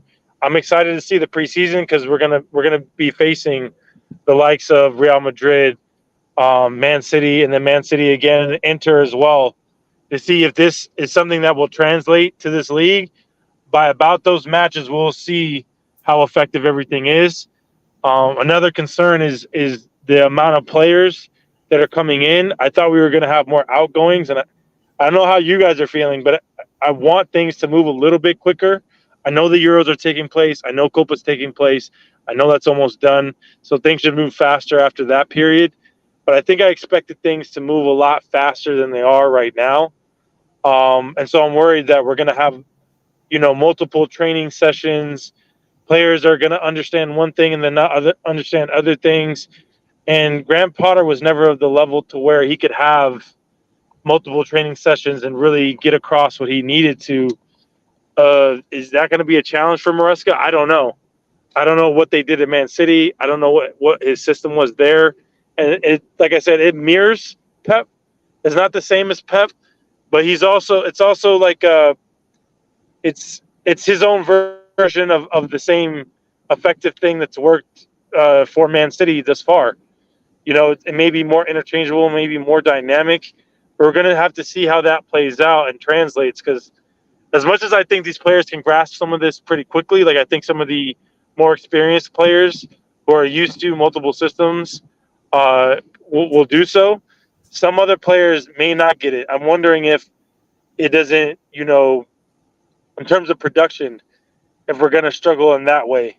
Like, I have no problem winning if we win every match 1-0, 1-0, whatever. I'm fine with that as long as it's the win. But I also know that there's an element where if we're just cycling the ball through over and over and over and over again without any moment of brilliance from an individual or, something more incisive where we're running in and out of the channels and trying to create something more, more dynamic, more effective, more attacking, interchangeable, then it's going to be hard for them to be successful and score goals and be in those positions. And the also the inverse of that too is when you're looking at his tactics. From what I've seen, obviously that goalkeeper kind of becomes like a part of that back four in a way. Like he's supposed to be more forward, not as deep lying within his goal. But that also means there's really if someone wanted to counterattack us and just send balls over the top to their fast winger that can get past players, like a Luis Diaz with a Colombia is a good example. Then all of a sudden, we didn't have the greatest, defensive record last season. We conceded a lot of goals. And so if we're talking about relying on 2 center backs to remain disciplined and perform, it's a little bit difficult for me to practice. So it's going to be an interesting season. Like I said, there's a lot of unknowns. It feels like a Rumsfeld quote. I don't know if you've ever heard that quote he made. There are known knowns, there are unknown unknowns, and there are things we know that we don't know that we don't know, or some. It was something silly like that. But it made a lot Yes, of sense yeah, when you. Yeah, So, yeah, I'm enjoying, I'm enjoying this conversation. So first of all, I'm sorry because I also find out today. So happy belated Independence Day to Argentina. Yesterday, 9th of July, Argentine National Day. So amazing to have, uh, Argentine. I will say Argentine, brother. I will say Argentine to you. Indefinite. So yeah, happy Independence Day. As I've already said, what Maradona means to me. And Gavin, I want you to guess who this handsome gentleman is on the screen. that one look like that look like a Leeds jersey. Yeah, that's correct. Who this handsome young guy on the screen is. It's not difficult. You said Leeds United. You're also watching Uruguay, Colombia. Oh, Bielsa. Let's see. Let's see. Let's try and find out. You see? Oh yeah, the man on the igloo. That's that, Yes. the man that's never sit So, on the as bench. they say, don't judge the book by its cover. Yeah. You can see how handsome this guy was and Thank you, still is Notorious to Stash, this for the day. super sticker. Sorry, Jersey. Thank you, Notorious Stash, for the super sticker. So, as Indefinite was saying, right? Even if Mariska goes and win the Premier League, Carabao Cup, FA Cup, Conference League, World Cup, and maybe any new cup that he would like to win, that would still be a very bad job by the Chelsea owners. Yes, I would like to say that even if he wins all these titles, the it won't mean that the work, the recruitment, or the appointment of Maresca was based on anything, because then as Indifferent is saying or was saying, that there are so many unknown variables and it's a compounding effect, and inside those variables you don't know, there's more unknowns, you know so we don't know anything, right? So if a gamble, like tossing a coin, Gavin, tossing a coin, the oldest bet is tossing a coin. That's how betting started, right? I mean, that what's reported, it could be something else, but tossing a coin. So it's like tossing a coin, heads or tails. We don't know. It could be a head or it could be a tail. So the owner said, okay, let's have him, and it could be a head, 50% chance, 50% chance it could be a tail. So 50% chance he can be amazing. And that's it. So where is all that? I will say that, and yeah, people don't maybe appreciate it. What I'm trying to understand is, what are the measures? On what basis did they appoint him? And again, it's nothing on Mariska, because he's the focal point, so he's been discussed. I'm talking about the owners and the sporting directors. Why did they go for Mariska? Look, Carmen, you have been a Brazilian fan. You are a man of high standards. You know, independent is. I want to be, and I always try to associate myself with greatness. But this is something that is so alarming. These are the best words I'm using. It's so shameful. It's embarrassing. These are the best words I'm using to describe in the most humble way possible, right? How on earth, I mean, all the panelists, and in future, I mean, I don't want to go, because then they get aggressive. I don't, and they will say, okay, no, like, just stop. You should listen to me. As it was going in the streams, I was like, okay, if they believe that they know better. The thing is, what is the reason? Where is the reason? I want to know the reason. On what basis? I'm not, and the reason, I'm not saying that he should have won a UCL or a Premier League. No, I mean, that should be one to come at Chelsea, but I'm saying at least something, not just because he worked with Pep Guardiola.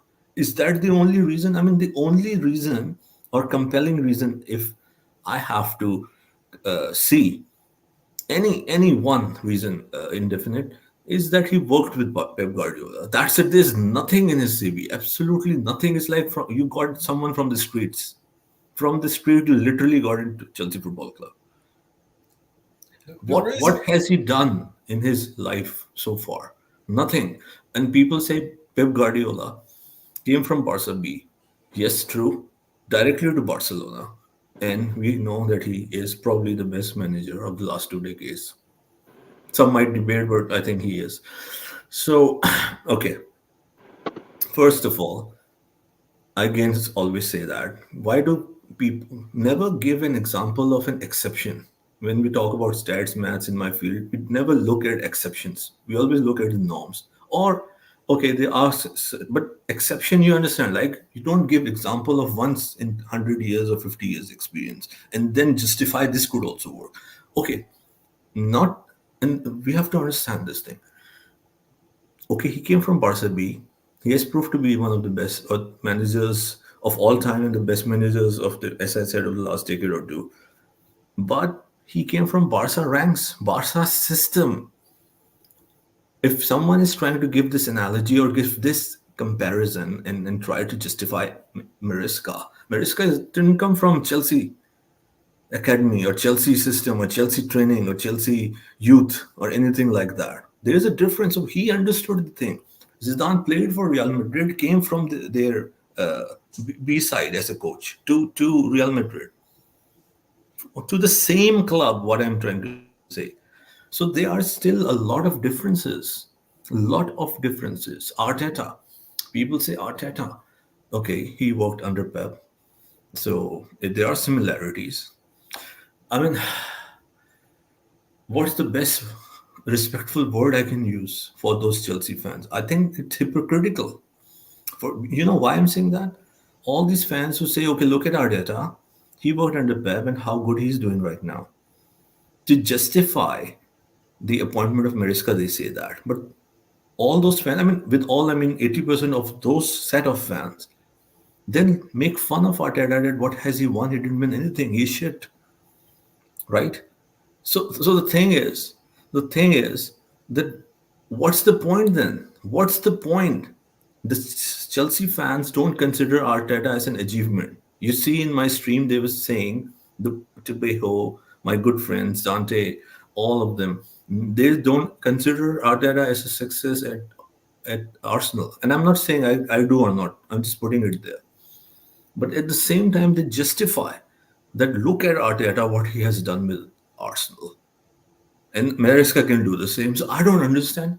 As a man who try to use common sense, some basic logic, I don't know what they're trying to say then. And again, again there is flaw in their analogy or in their reference, as was with Pep Guardiola. Arteta was what, with 3 years, 2.5, 3 years under Guardiola. He was 1 year.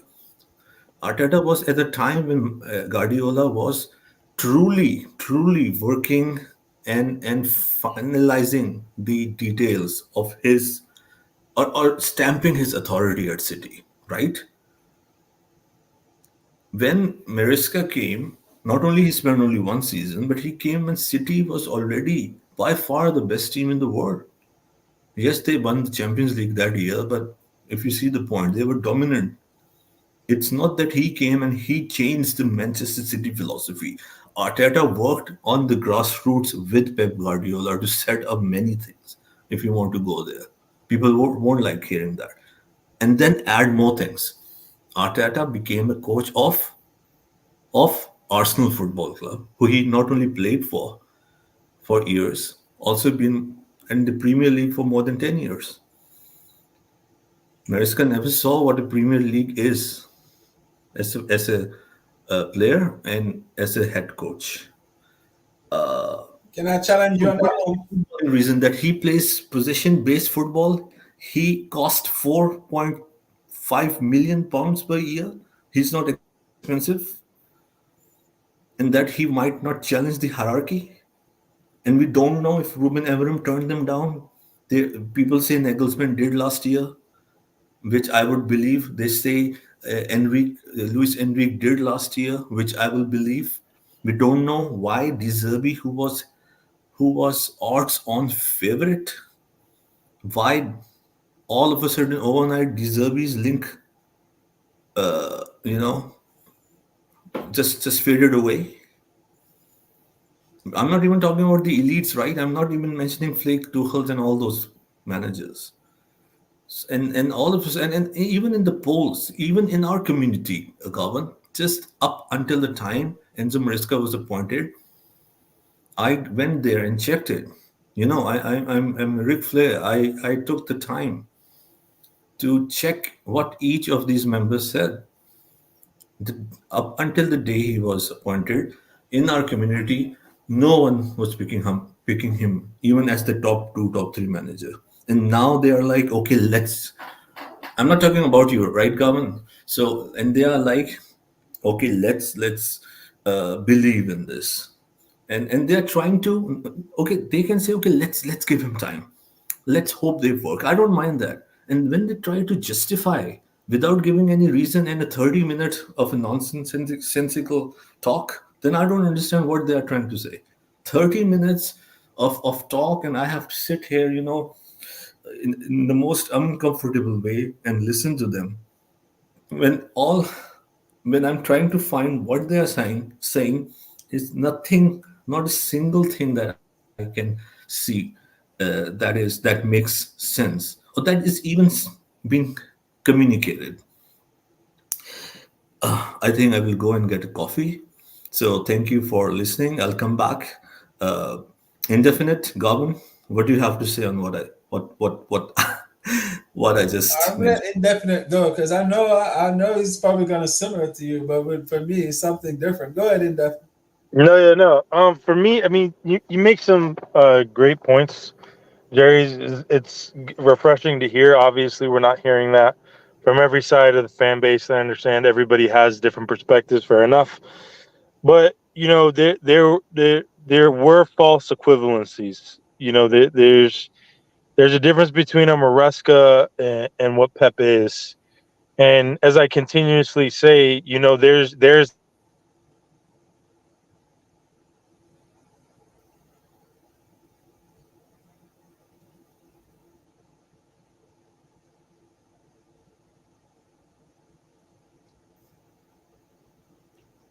You still there, indefinite? Yeah, I'm still here. I'm still here. Can you hear what I'm saying now? Oh yeah, I'm hearing you now. Yeah, yeah. Okay, okay. No, yeah. So you've seen it. I've seen it in other sports. I mean, my first sport was basketball because that was what I cling to here, being obviously an American with a multifaceted ethnic background. But yeah, that was my first sport. And so you see, like, there's even football, for example, NFL football. You see different things, different people who are impactful. Like some names I'll bring out are like a Phil Jackson. Phil Jackson had plenty of assistants that coached underneath him that never really ever lived up to anything or amounted to anything once they became head coaches of different franchises, and it's really unfortunate. But a part of it is the truth that you can study under the master and have a certain level of expertise and understanding and nous in that sense. But it's another similarity, another similar model is like Bill Belichick. Bill Belichick was the main guy for the Patriots. Won, I don't know how many Super Bowls. I think it was like 5 or 6 Super Bowls with the Patriots, obviously with Tom Brady at the helm, and they created a dynastic dynastic team that took the NFL to a new level and took obviously Brady to different heights. But part of it was because, he was the main guy that got things done and got results, the defensive guy, and Tom Brady was the offensive guy. Now, why am I mentioning or even bringing up these examples? I think a part of it is because some people are designed to be, they're designed to handle the pressure of being those focal figures, and there's others who are not. And it's like Arteta to me, as much as people want to say he's been successful and has been challenging, yes, he's competed. That's great. That's fantastic. Competition means nothing without results, unfortunately. And there's a lot of people that build great careers without ever really, winning a title or doing things. I mean, I mentioned and keep mentioning another example is like a Gareth Southgate. He obviously got England to a final today, fair enough, and we'll see if they can win the Euros. But up to this point, he's got them all the way competing to the very highest level to the end. And unfortunately, he just cannot, for some reason, get the result to be a champion. And some people are built for that and some people aren't built for that. And so I think there's an element there where I don't know that Maresca is built for that yet. I don't know if he's at that point in his career where he can say, hey, I have all this experience. I was a decent footballer, transitioned to becoming a manager, went from, Parma, like a, close Italian side that really didn't have any financial backing and almost got them relegated because I didn't really have anything to work with. Fair enough. But then to go to Leicester City and then win the championship, it's supposed to somehow, give him some type of credibility. I understand the difficulty of the league, but I don't know that he's an out and out winner, if that makes sense. And he was, when we're looking at the list of managers we all had available, I don't know that you're going to have a pool of high level elite managers like this again for a long period of time, because we saw them all get snapped up. You saw the Hansi Flicks get snapped up by Barca. We saw, obviously Thomas Tuchel lost his job, but we're seeing other teams snap up, the likes of, like, say, Roberto De Zerbi, and I want to say they're high level, but I'm just using examples. There's other high level, managers that are going to get positions simply because of the reputation they have in football, competing at the highest level. And I don't know that Maresca really has that CV, unfortunately. So there is that underdog aspect and mentality he can kind of tap into. For him to be successful, that's what he's going to need, because, competing week in and week out with Leicester City in a lesser league is completely different than competing at the highest league and having a match every 3 to 4 days in European competitions, domestic competitions. Then you have, the Club World Cup. So there's going to be so many things we're going to have to compete for. Is he going to be ready for the pressure? There's a lot of questions related to that. To me, it's a huge risk to take when you probably needed, what we needed as fans was probably more stability and something reinforced. So we're going to see how this all plays out. Up to you, Garvin. Yeah, I'm gonna say I'm 100% with exactly what you're saying, because none of us know and until that day, when the day comes, that's when we are gonna know, right? But when I look at it, we have to start from somewhere, because you know that they try these experienced player, but at first, but the experienced players that they try was some old experienced player, and soon as they find out it didn't work, what they did, they try to change the model again. So I know that for Jersey, it would have loved Nagelsmann to come in, which they talked to Nagelsmann. But you have to understand that with Nagelsmann, a lot of these players wouldn't work for him. So the board would have to find a way.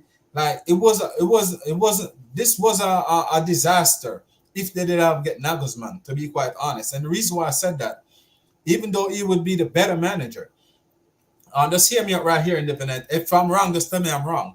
You don't have to agree with me. But if they get Nagelsmann, right, they're gonna have to get a new set of players all over.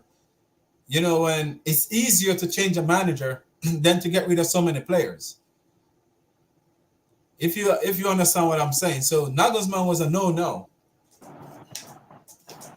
Yeah, Nagelsmann was probably a no because he wanted control over transfers. Let's be honest. This ownership doesn't want to relinquish control of transfers, and there's an aspect of that because they want to be able to invest in what they believe are underdeveloped talents, and I'm always going to stick to that because we see how many youth talents they're bringing in. It's not that they're not proven, but they're just really raw potential. And if you can develop them, they're undervalued assets that can gain equity, and you can sell them for profit. And it's a good model to use for sustainability purposes, to continue the spending of the club, to continue how the entire operation, but it doesn't always lead to success. I mean, it's like what I was talking to Mitchy Boy about. This all may be or could be effective, but we haven't seen it in practice in football yet, and it hasn't been effective yet. So until it is, it's really just, like Jerry Z says, we're betting on hope and faith, if that makes sense. Belief, where there probably is very little of that to go around. And we've seen other examples of managers that have competed at a high level that were also really, solid players. I mean, we're seeing the likes of a Xabi Alonso now, but he played with the heights of Liverpool, Real Madrid. We saw what even Xavi did with Barcelona and at least winning the league and having titles. So there is something to be said about being a high-level athlete and how that translates to the respect from the organization and, the players that are in your squad. There's going to be an element of that where if you don't have it present, what are the standards that are being set? What's the precedent there? And so it can't be just, trust the process, season after season after season. Now there has to just be results. Trust the process is a concept that's used as a narrative for us to continue operating in the way that we are. And it's a justification now, but the justification only lasts so long. It's like when a kid makes an excuse. You have 6 kids. I'm going to have my 3rd very soon. Whenever your kids make an excuse for something, right, they have all the excuses in the world besides really looking at what they did and why they did it and why it was wrong, right or wrong, right? And they either did something or they didn't do something. And so there can no longer be those justifications any longer. There can no longer be those excuses to me. There has to be proof. Without that proof, without something that we can grasp onto, like a title, being in the Champions League, having something, we're just grasping at straws and like throwing, we're blindly throwing darts at a board, hoping that we're hitting the bullseye. And so if we don't have more of a tactical and practical, a strategy, I just don't see it really being that successful. I want to believe, I really want to believe because I want us to be successful. But it's like, I mean, there isn't just, as I was telling Jerry earlier, there isn't just one misstep, right? Or 2 missteps. You can understand new ownership, transitionary period. There's going to be a lot of mistakes made, a lot of things, processes and systems and all these things that have to change. But changing it, in the middle of trying to implement it makes 0 sense. Right? We're supposed to trust the process with Potter. And if they really believed in these processes and all these different things, they would have never gotten rid of them. And if they stuck to their guns, fair enough, it is what it is. But we can see that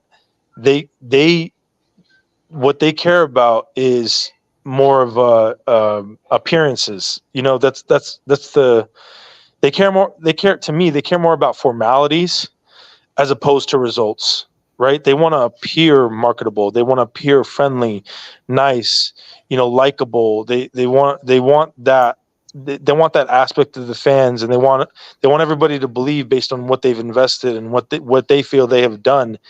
But unfortunately, without a proven track record of success, and specifically related to football, and specifically related to our leagues, and specifically to Europe, it's going to be hard to do that with fans who have experienced that for 20 plus years.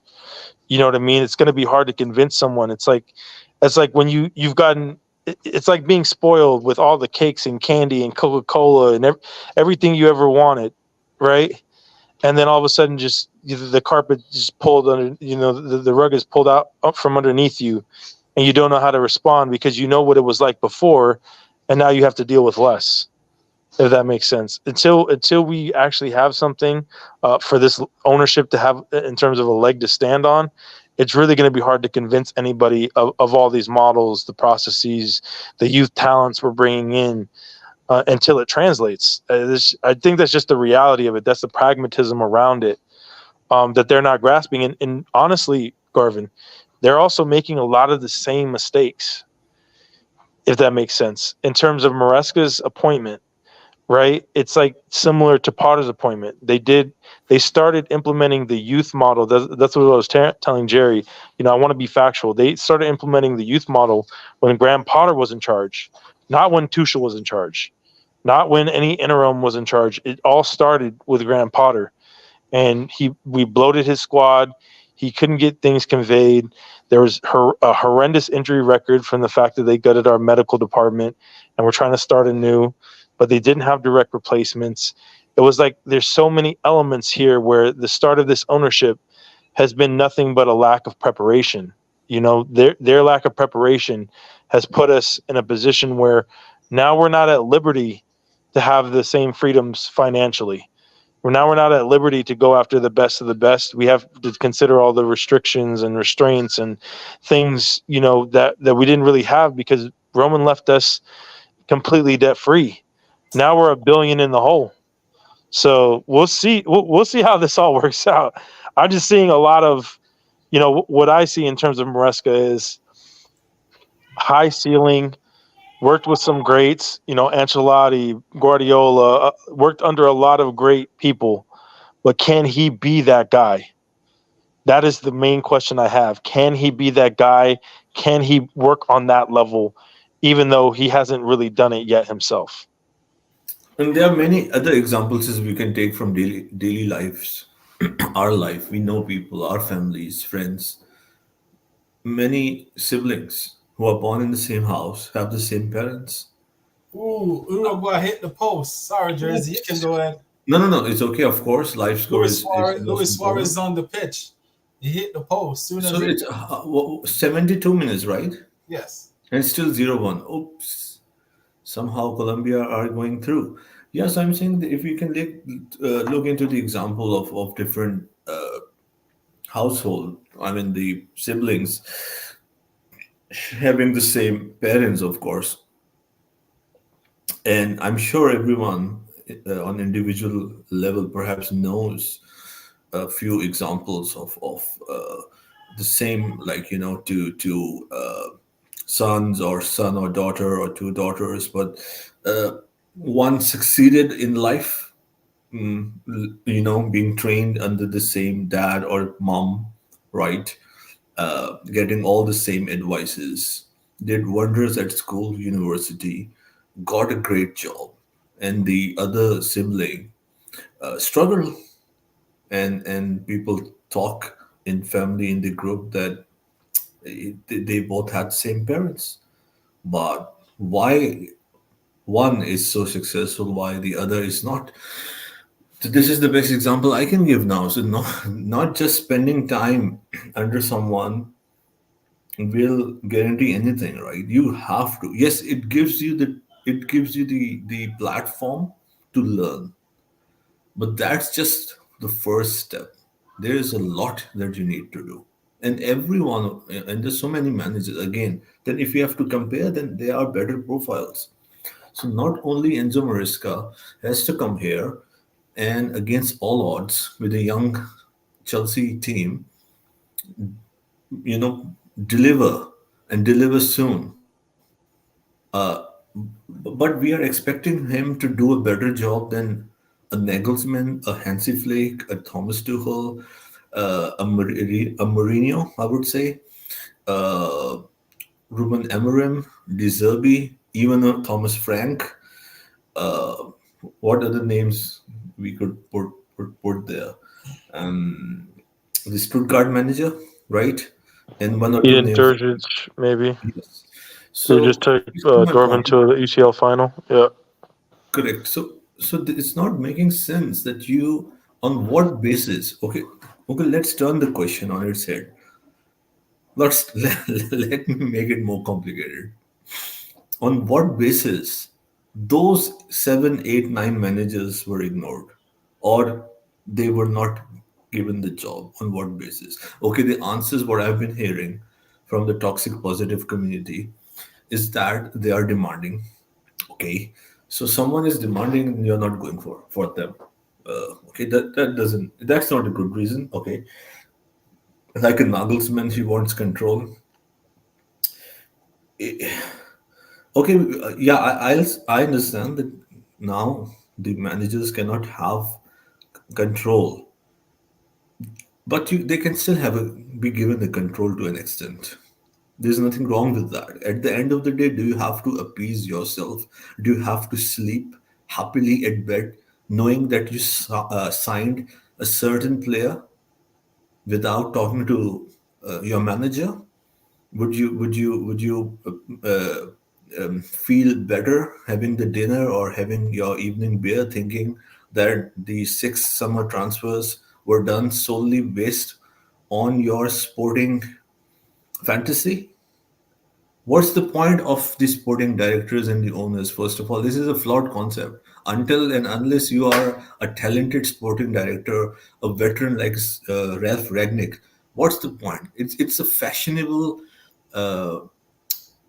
job without any merit. Sporting director. Yes, I know a lot of work goes in that, but what are they trying to do, or what are they doing that is so different or better than what a manager can do? Manager can do it better, most of the managers, than the sporting directors, because they know, they play in the game, they coach, they know in things inside out, they know what they want. The sporting directors are only there for the financial side to sign, because they know much better. They there for the admin side. That is why, because the managers would just go in, I want this, that, he won't look too much into that, I won't understand the all the finance, the accounts with that, the project, the plan, 1 year plan, 2 year plan, 3 year plan, XYZ, salaries. That's why the sporting directors are there. Correct me if I'm wrong. Not because they are better to identify talent. No, no. Until and unless you are Ref Ragnick or any other sporting director. So that's why I believe collaboration is so important, in my opinion, in my humble analysis. This strategy of the clubs who are completely, you can say, I mean, siding with the managers, having them just appear as a head coach is not good. The clubs like City and other successful clubs who still have their managers involved to a larger degree would succeed naturally, because it will work for the reasons I mentioned. So the point is that the best system is for the sporting directors and the manager to work together, and the sporting directors to accommodate the demands, the sporting demands, not the financial, of the manager, as much as possible if it is in the financial framework. So this is the thing. So if Nagelsmann, we don't know exactly what happened, or at least I don't know. So if Nagelsmann wanted something, it could have been discussed.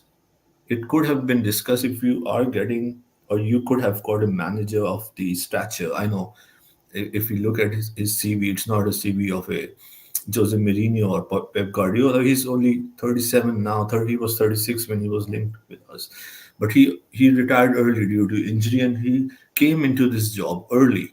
So he is ahead of the curve. Why I say what he did at Leipzig was amazing. Everyone in this industry, in the fan base, not when he was linked with us.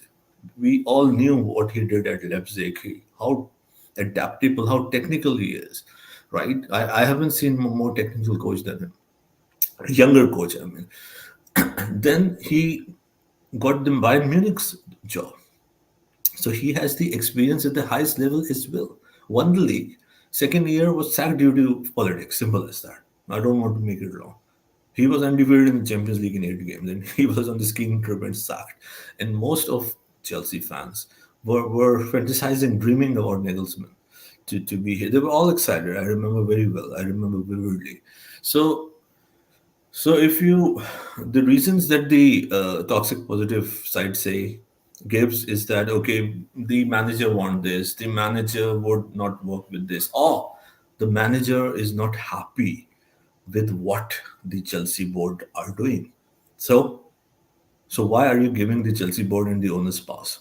Why don't you recognize that the work done by them is not good enough for the managers to take the job? Yes, it will be easier to get a manager who could be integrated well, but at least be honest, at least add two statements by saying that yes, Chelsea went or is going or went for Maresca in this example instance because they have already created a mess. Just add this. I think we will all feel better that people are being honest. That they created a mess. The direction that they have taken is illogical, irrational, laughable. People laugh. I always, when I go outside, Manchester United fans laugh at me when I'm wearing a Chelsea shirt. If you hear the top analysts, journalists around the world, they are making a mockery of Chelsea. So we should also see what we should always. We should not just say, "Oh, they hate us. That's why they are saying." No, we should be sometimes open our eyes and see why they are saying that.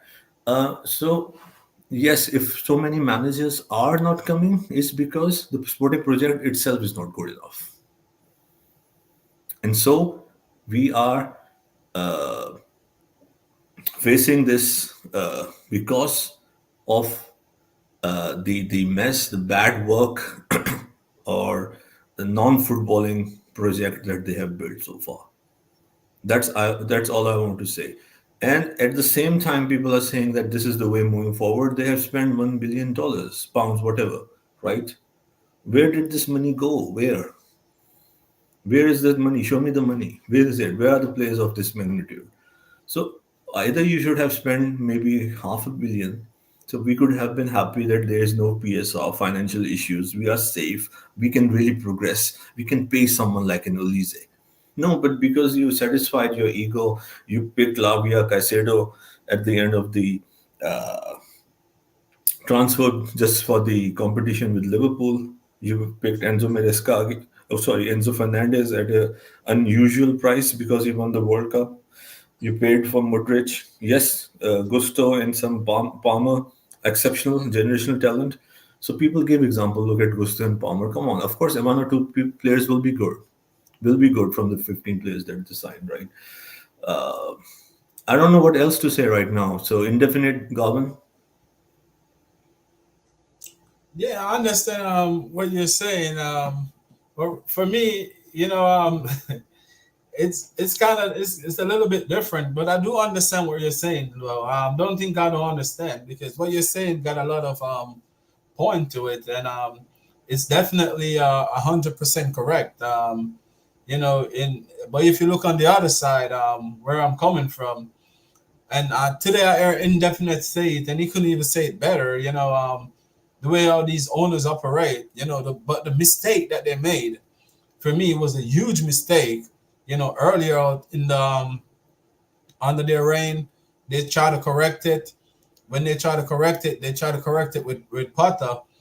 And we were talking a little bit about it earlier when you left. I don't know if you heard when we were saying that the reason why they couldn't hire the Nagelsmann is of the mistake that they made. The squad they already try to build that squad, and it's hard to get rid of the players because if you notice all these players that we sell in that in last summer, it was most likely a lot of them was for really cheap to try to get them off the books. So they lose a lot of money on it. So therefore they couldn't think about hiring a manager unless it was a manager that was gonna come in and try to work with these players.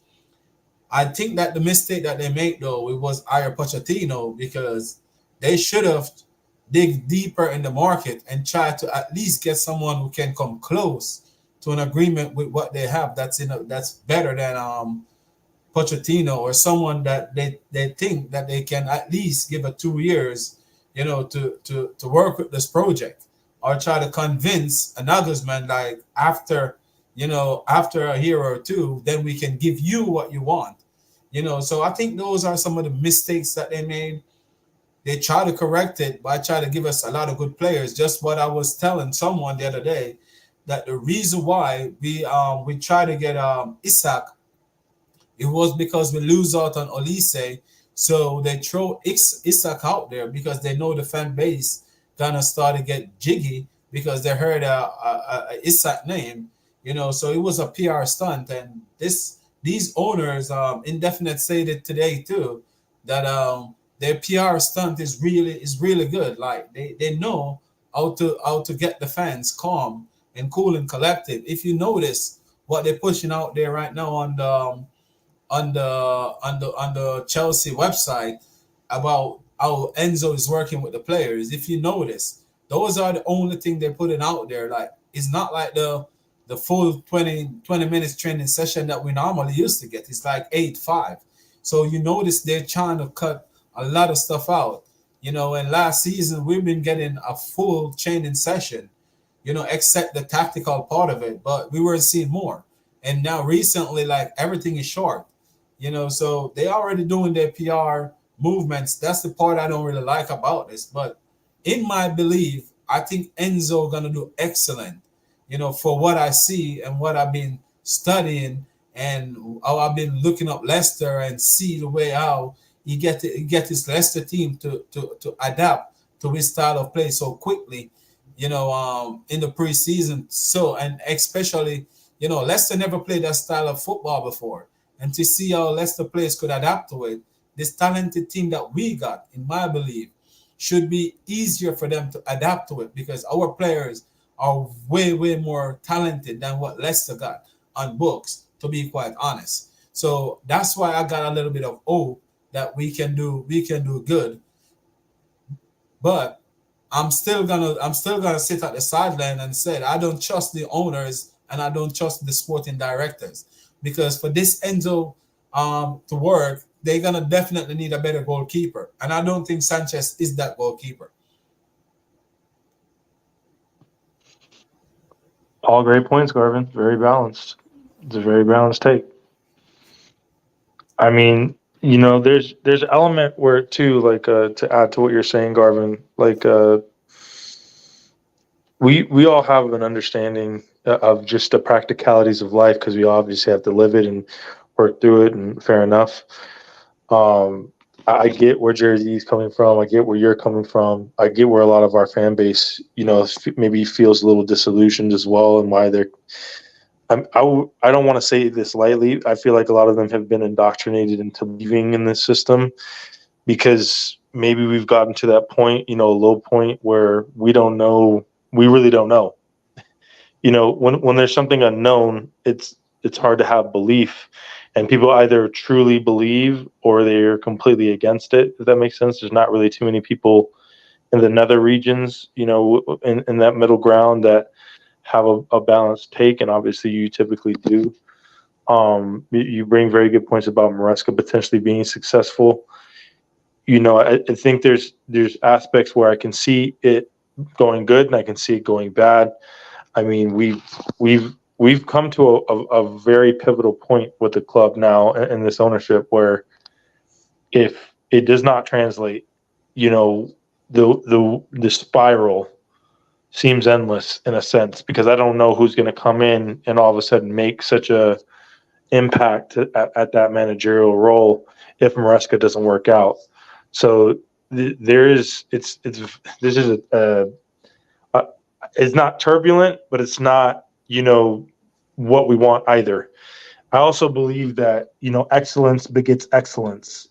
Like, when you have very high level people in high level positions, the results usually speak for themselves, and you typically get what you want, and you have to aim high, and you may not hit that target per se, but you may hit right below that, and even those standards are probably more than enough to get you across the line in most instances. But I just don't, I kind of with you on terms of the reservations toward this ownership, I'm not seeing the ambition. I'm seeing the financial backing. I'm seeing certain aspects where, like, we're changing, and obviously we're going to be, we're looking to reduce expenditures. We're like economizing, optimizing, making things more efficient. Fair enough, financially, but outside of the realms of the fiscal aspects of things, when it comes to just pure play, I feel like we're getting a bunch of players that don't necessarily fit one or more systems. They're from all types of different systems, and I don't know that they're, they work all together or don't work all together. It just seems like an amalgamation of talent that's supposed to somehow, work together and actually succeed. So there is a lot of that in terms of this ownership. And I also know how equity firms operate because I mentioned I worked for some equity firms. And typically what happens is, as I continue to mention, and obviously the other streams as well, they are very good at selling their employees the concept of, where all your all your greatest dreams, anything that you believe can happen will happen. It's almost like this cultish kind of marketing ploy or plot where they say everything that you've ever wanted in life will occur, and we're going to be the ones that help you accomplish that. We're going to be the company that helps make everything possible. And I don't think in life, and we all we all know the practical aspects of life, that there's no one or nothing that does that for no reason, for no benefit or gain, just innocently, if that makes sense. There's There's always a no catch to it. go ahead. No, there's always a catch to it. There's always something related. There's a contingency to it. You know what I mean? So that's a part of it, and so that's how I feel about this ownership. I'm really starting to feel like they don't really have the greatest processes. They're not mimicking the greats, so they're not going to get the results that they supposedly want. And then they're not always investing in the places that we really need. We've needed a striker for 5 years, and I wouldn't say there've been a lot of great options. I can't say that, per se, but this is a situation where we need. It's not a matter of whether we would like, a development season, or we would, we have to understand the realities of that under Maresca. We need top four, for revenue purposes, so that we don't have to face, a transfer ban and or any points deductions the season after for the amount that we spent. So our financial, the financial implications of this are coming into play this next year, the year after that, and the year after that. So the third, fourth, and fifth year of their ownership is when things are going to kind of change. If push comes to shove, because of the way they operate, what they're going to do is, and it's unfortunate to hear because people don't want to hear the reality of it, in order to, remain above board, because all equity firms want to be, regulatory geniuses. They want to work within the confines of the rules. They want to develop equity in their systems and in their processes and their brands. They're going to have to sell some of our best players. That might mean selling Enzo. That might mean, selling Palmer. That might mean selling Augusto, Reece James, some of the, best players we have on the team that, make that top four difference might be on the chopping block if push comes to shove and we're not successful next season. So the way that they've operated, and I mentioned this to Jerry even earlier, was they are doing so in a very capitalistic fashion. It's like a corporation to them. They're trying to implement like corporate structures into football that have never really existed, because a lot of these positions, sporting director, managers, all these different, even the technical directors and all these things were all very standalone positions. They mattered a lot. You had to have a really good structure, footballing structure, to succeed, if you know what I mean. I mean, Man City went and got, I think, Real Madrid's one of their top guys to come in as their sporting director to help Pep get exactly what he needed. And then obviously it's translated to so many titles and so many different things. And once they got their systems down, now they're just basically a winning machine. Fair enough, they did it illegally and they created all these offshore accounts and they funded it illegally, and they'll probably face the consequences of that. But if you can create a system where you can consistently win trophies in a framework that, as I continue to say, it can be optimized, streamlined, then all of a sudden, you're going to be in those higher level competitions, competing with the best and potentially winning. You put yourself in the conversation. I don't know that those owners, these owners per se, have that ambition, because there's times where it feels gutless, it feels, uninspired. So this is going to be the test season for that. We have some major competitions coming up. If we can win the Club World Cup, the dynamics change. If we can win the Conference League, at least we're in the Europa League. If all else fails and we're doing terrible in the league, so we have multiple chances to change the dynamics of their ownership. It's really going to be up to them.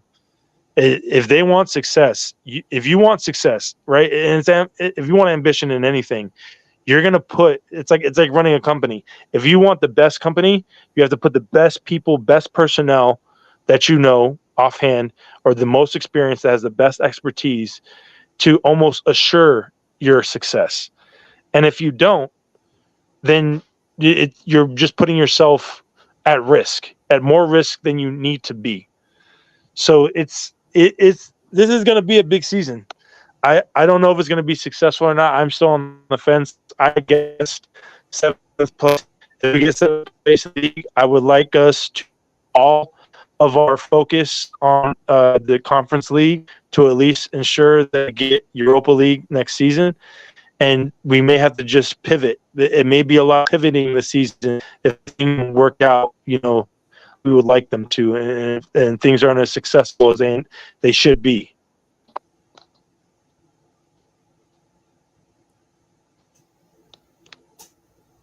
Sorry for the long tangents, Gorvin. Oh, no, I think we good. talked No, through the whole match. it was music to my ears. Galvin, what's the update of the match? Um, right now it's 1 minute, 1 minute to go. Okay, Colombia let's seems let's like keep let's keep they focus. got it. Let's keep the focus on the game. This last minute. So Uruguay with a corner. indefinite. You won't mind Colombia, right? No, it's going to be a difficult match for Argentina, but I think no matter who gets through, You Argentina is think going to win. Colombia is difficult, more difficult than Uruguay. I don't know if that's true. Galvin, There's levels you've to been this, watching the game. right? Why It's do like you think we Uruguay saw couldn't in the score a last goal? World Cup. We saw France and Argentina and the legendary final in 2022. Yeah. There's the upper echelons of football that exist, and that was one of those matches that reached that. That we were graced to have seen that. It's where Yes. they took it up to such a level that every single pass, every single run in any direction, every technical aspect of football mattered. And when it's Yes. that type of pressure, some teams and some players just crack, if that makes sense. Some people can't handle the dynamic of that. Obviously, both national teams did really well in that final, but it just came to one decisive moment, and it came down to penalties. It came down to Emi Martinez saving, some of those goals, and Yes. then obviously Argentina converting. So when Yes, you but I reach the think higher Argentina deserved levels, it the more finals, than that yeah, because I can say that without any Argentine blood, Colom- Argentina can. I Colombia mean, seems that Colombia make it to the final. congratulations to Colombia, Argentina, yeah, Colombia, congratulations to Colombia. It's and gonna you know who is winning. Argentina is winning the Both final. finals, I think, are gonna be amazing. Yeah, I'll be watching the final. When is the final? The 14th, they're both on the 14th. Oh, but I'm sure they must. I mean, they will be on different time zones, right? Yeah. So the Euros is first, and then the Copa America is like the Euros Okay, is like like in the today. middle of the I afternoon, assume like today, and then the Copa right? America is in the later at night. Spanish and Argentine team, so it's good for Latin, right? to Well, yeah, be it's a doing USA this. time zone, so I mean, I'll watch both of them, but it's gonna be. I think it'll be fun. It's gonna be a lot of fun. I mean, they were even talking about. I mean, obviously on Twitter and all the spaces, the Final Misia or whatever, however you say it, Final Nicia or whatever, where whoever wins these could potentially play each other. And I would love to see an Argentina Spain match. That would be something to behold for sure. Oh yeah. Like Argentina, Italy, right? Yeah, exactly. And Argentina won 3-0, I believe, that game. Something like that. Yeah. So, yes, it went down to the penalties and to the brilliance of Martinez. Also in extra time, I believe, when he saved the goal. Um, but I think Argentina deserved it. I know football is played for 90 minutes, not for 60 or 70 minutes, but for 70 odd minutes or something like that, around that time. I don't remember the exact time. 70 minutes, right? Argentina were in complete control of that game. So it was the last 15 to 18 minutes, but something like that, when France came in with the goal that they conceded, and then Argentina or the players were feeling the nerves, and yeah, Kylian Mbappe somehow. Of course, he's a great player. This Euro was yeah, it was frustrating for him, uh, but that's just one tournament. So yeah, so Argentina should have on any other day won that match quite comfortably. If you see the point, yes, we can take anything away from France and how they capitalized on. You can say the weakness, a lapse of concentration, and then scored the other goal, took it to extra time. When they scored further, both teams scored one goal each. So if you are talking about a boxing game, if I try to make the audience understand, then Argentina would have unanimously won that game on points without before the penalties. So well deserved.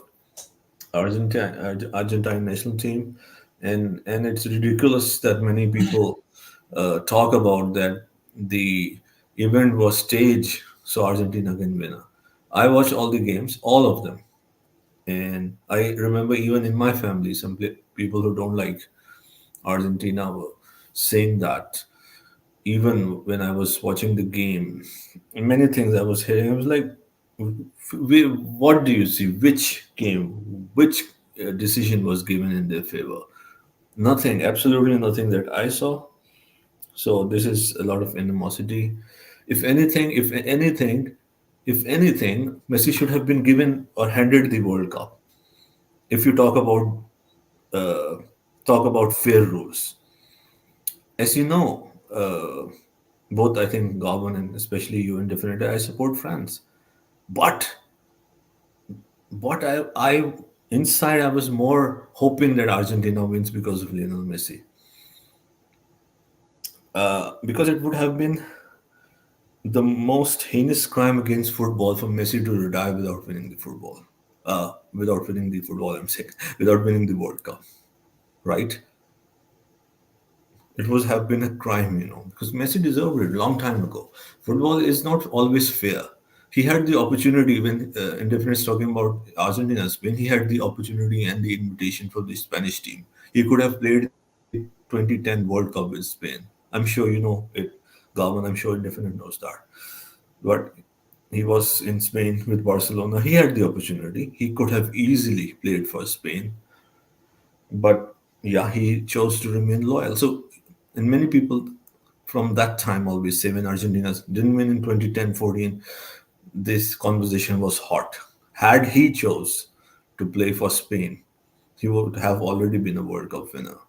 So, yeah, Argentina deserved it. Messi deserved it. Messi deserved it in his prime, I would say. Uh, so, in fact, he should have won two, three World Cups. He should have won more Champions League with Barcelona. It's sad what happened to Barca and how they struggle in the last many years. With each year, they declined with a lot of corruption also in the sporting plans. So, yeah, hopefully they'll do good under Hansi Flick. They will still be against a very, very dangerous Real Madrid with Bellingham and Kylian Mbappe. So let's see what Flick will do. I'm sure he will do something, but it's not going to be easy for him.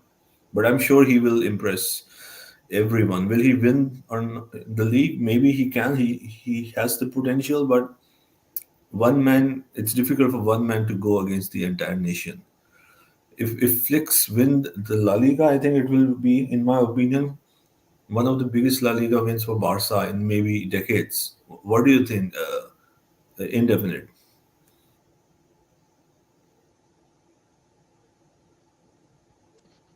Big up, boys. Big up, boys. I actually do have to go. Unfortunately, obviously, I have to go eat dinner with my family. I No, was going to tell absolutely. you Please guys. go ahead. Didn't want to Thanks for interrupt coming what you and guys were for doing, but Obviously, I appreciate your voice. You guys are both brilliant to me. You're both obviously Chelsea legends, and just love and have so much passion for this game, like we all do. So continue on with this stream. I'm going to be tuning in, but I will be going to eat some dinner.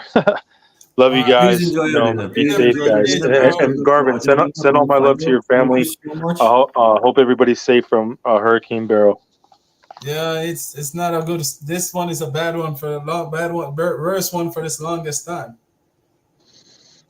Yeah, I'm sorry to hear that. Like I said, I'm sending all my love, and if you need anything, Garvin, just let me know. Appreciate it, bro. Appreciate it. Thank you so much. Thank you. Thank you. So, You know, Garvin, um, why before, is it is such a that, prolonged huh? situation in Jamaica? I mean, the internet connection, Wi-Fi, electricity. I mean, why this long? Is it still the weather? Yeah, it's just the service is down, but overall everything is good. So But you already talked to your daughter, right? yes, I did, and Okay. That's great. And that's the of great, course, Ty already. that's the greatest thing. You Yeah, know, of course, the greatest thing in the world. I can understand. yeah, and And Ty also contacted us. So yeah, all good, all good. So Garman, why Uruguay couldn't even score a goal? no, They that's were playing against 10 men. oh, they're fighting right now in the stadium. The Uruguay fans and the Colombian fans. That ain't a good look. One set of the Uruguay fans trying to fight the. Oh, they are fighting among each other. Yeah, that ain't good. Okay. How was the reaction of Bielsa? He was just shaking his head. And do you think it will come down to Nunes missing the chance?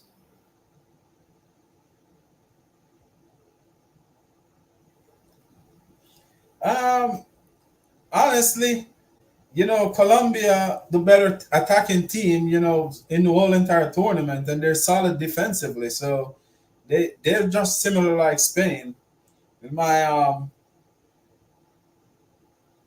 So you think that makes the final even better now, Argentina Colombia, right? yes, it's gonna be a good final because they have to come with their A game. If they really want to do something, they're gonna have to come with their A game. Argentina, they're gonna have to come good. Well, I want to say thank you each and everyone that was watching because I have to let Jersey go to his bed because Tree's stream today is nothing normal. You know, uh, I really appreciate him. This is my brother right here, so I have to let him get some rest. So thank you for each and everyone that was here watching the show. And thank you for each support. The super chat. Thank you guys. For the love and support. And I always say, each one teach one. So thank you guys. Any last word, Jersey? No, Garvan, thank you for having me. And yeah, three streams, long day, and I was holding on during this stream for the last 1 hour, trying to try to ensure that I don't sleep during the stream. Imagine that I'm sleeping and accidentally uh, turn the camera on, and then you guys see me that I'm sleeping on my seat, right? So thank you so much. Thank you so much. Thank you to the audience, to Coachella for the super chat, to Notorious Stash for the super sticker, for Rich Money Makers, to Indefinite joining the stream, and Gavin, of course, doing the watch along. Thank you so much, sir. And hopefully we'll do another stream on the weekend. Thank you. Thank you, sir. All right, let's get some rest because tomorrow is going to be another long day. Because news going to be popping out left, right, and center. We didn't even touch on Cole Palmer, but we'll touch on that another day. So thank you for each and every one of watching. Your boy GFC Garber. We're out of the building. We can't stay in the building all night. I'm gonna have to let my good friend get his rest. So we close off. So thank you guys. From a bad place, oh yeah. Tryna be a better me just for you. But it ain't easy, it's hard to get used to. Minding my own business, I'm not worried about what he do. Cause nowadays all it is, let me see deceitful. I always tell the truth, I don't stay around people. Finding my own path like I'm writing my own sequel. Two-faced people all around, they be evil. 2021, you can never trust no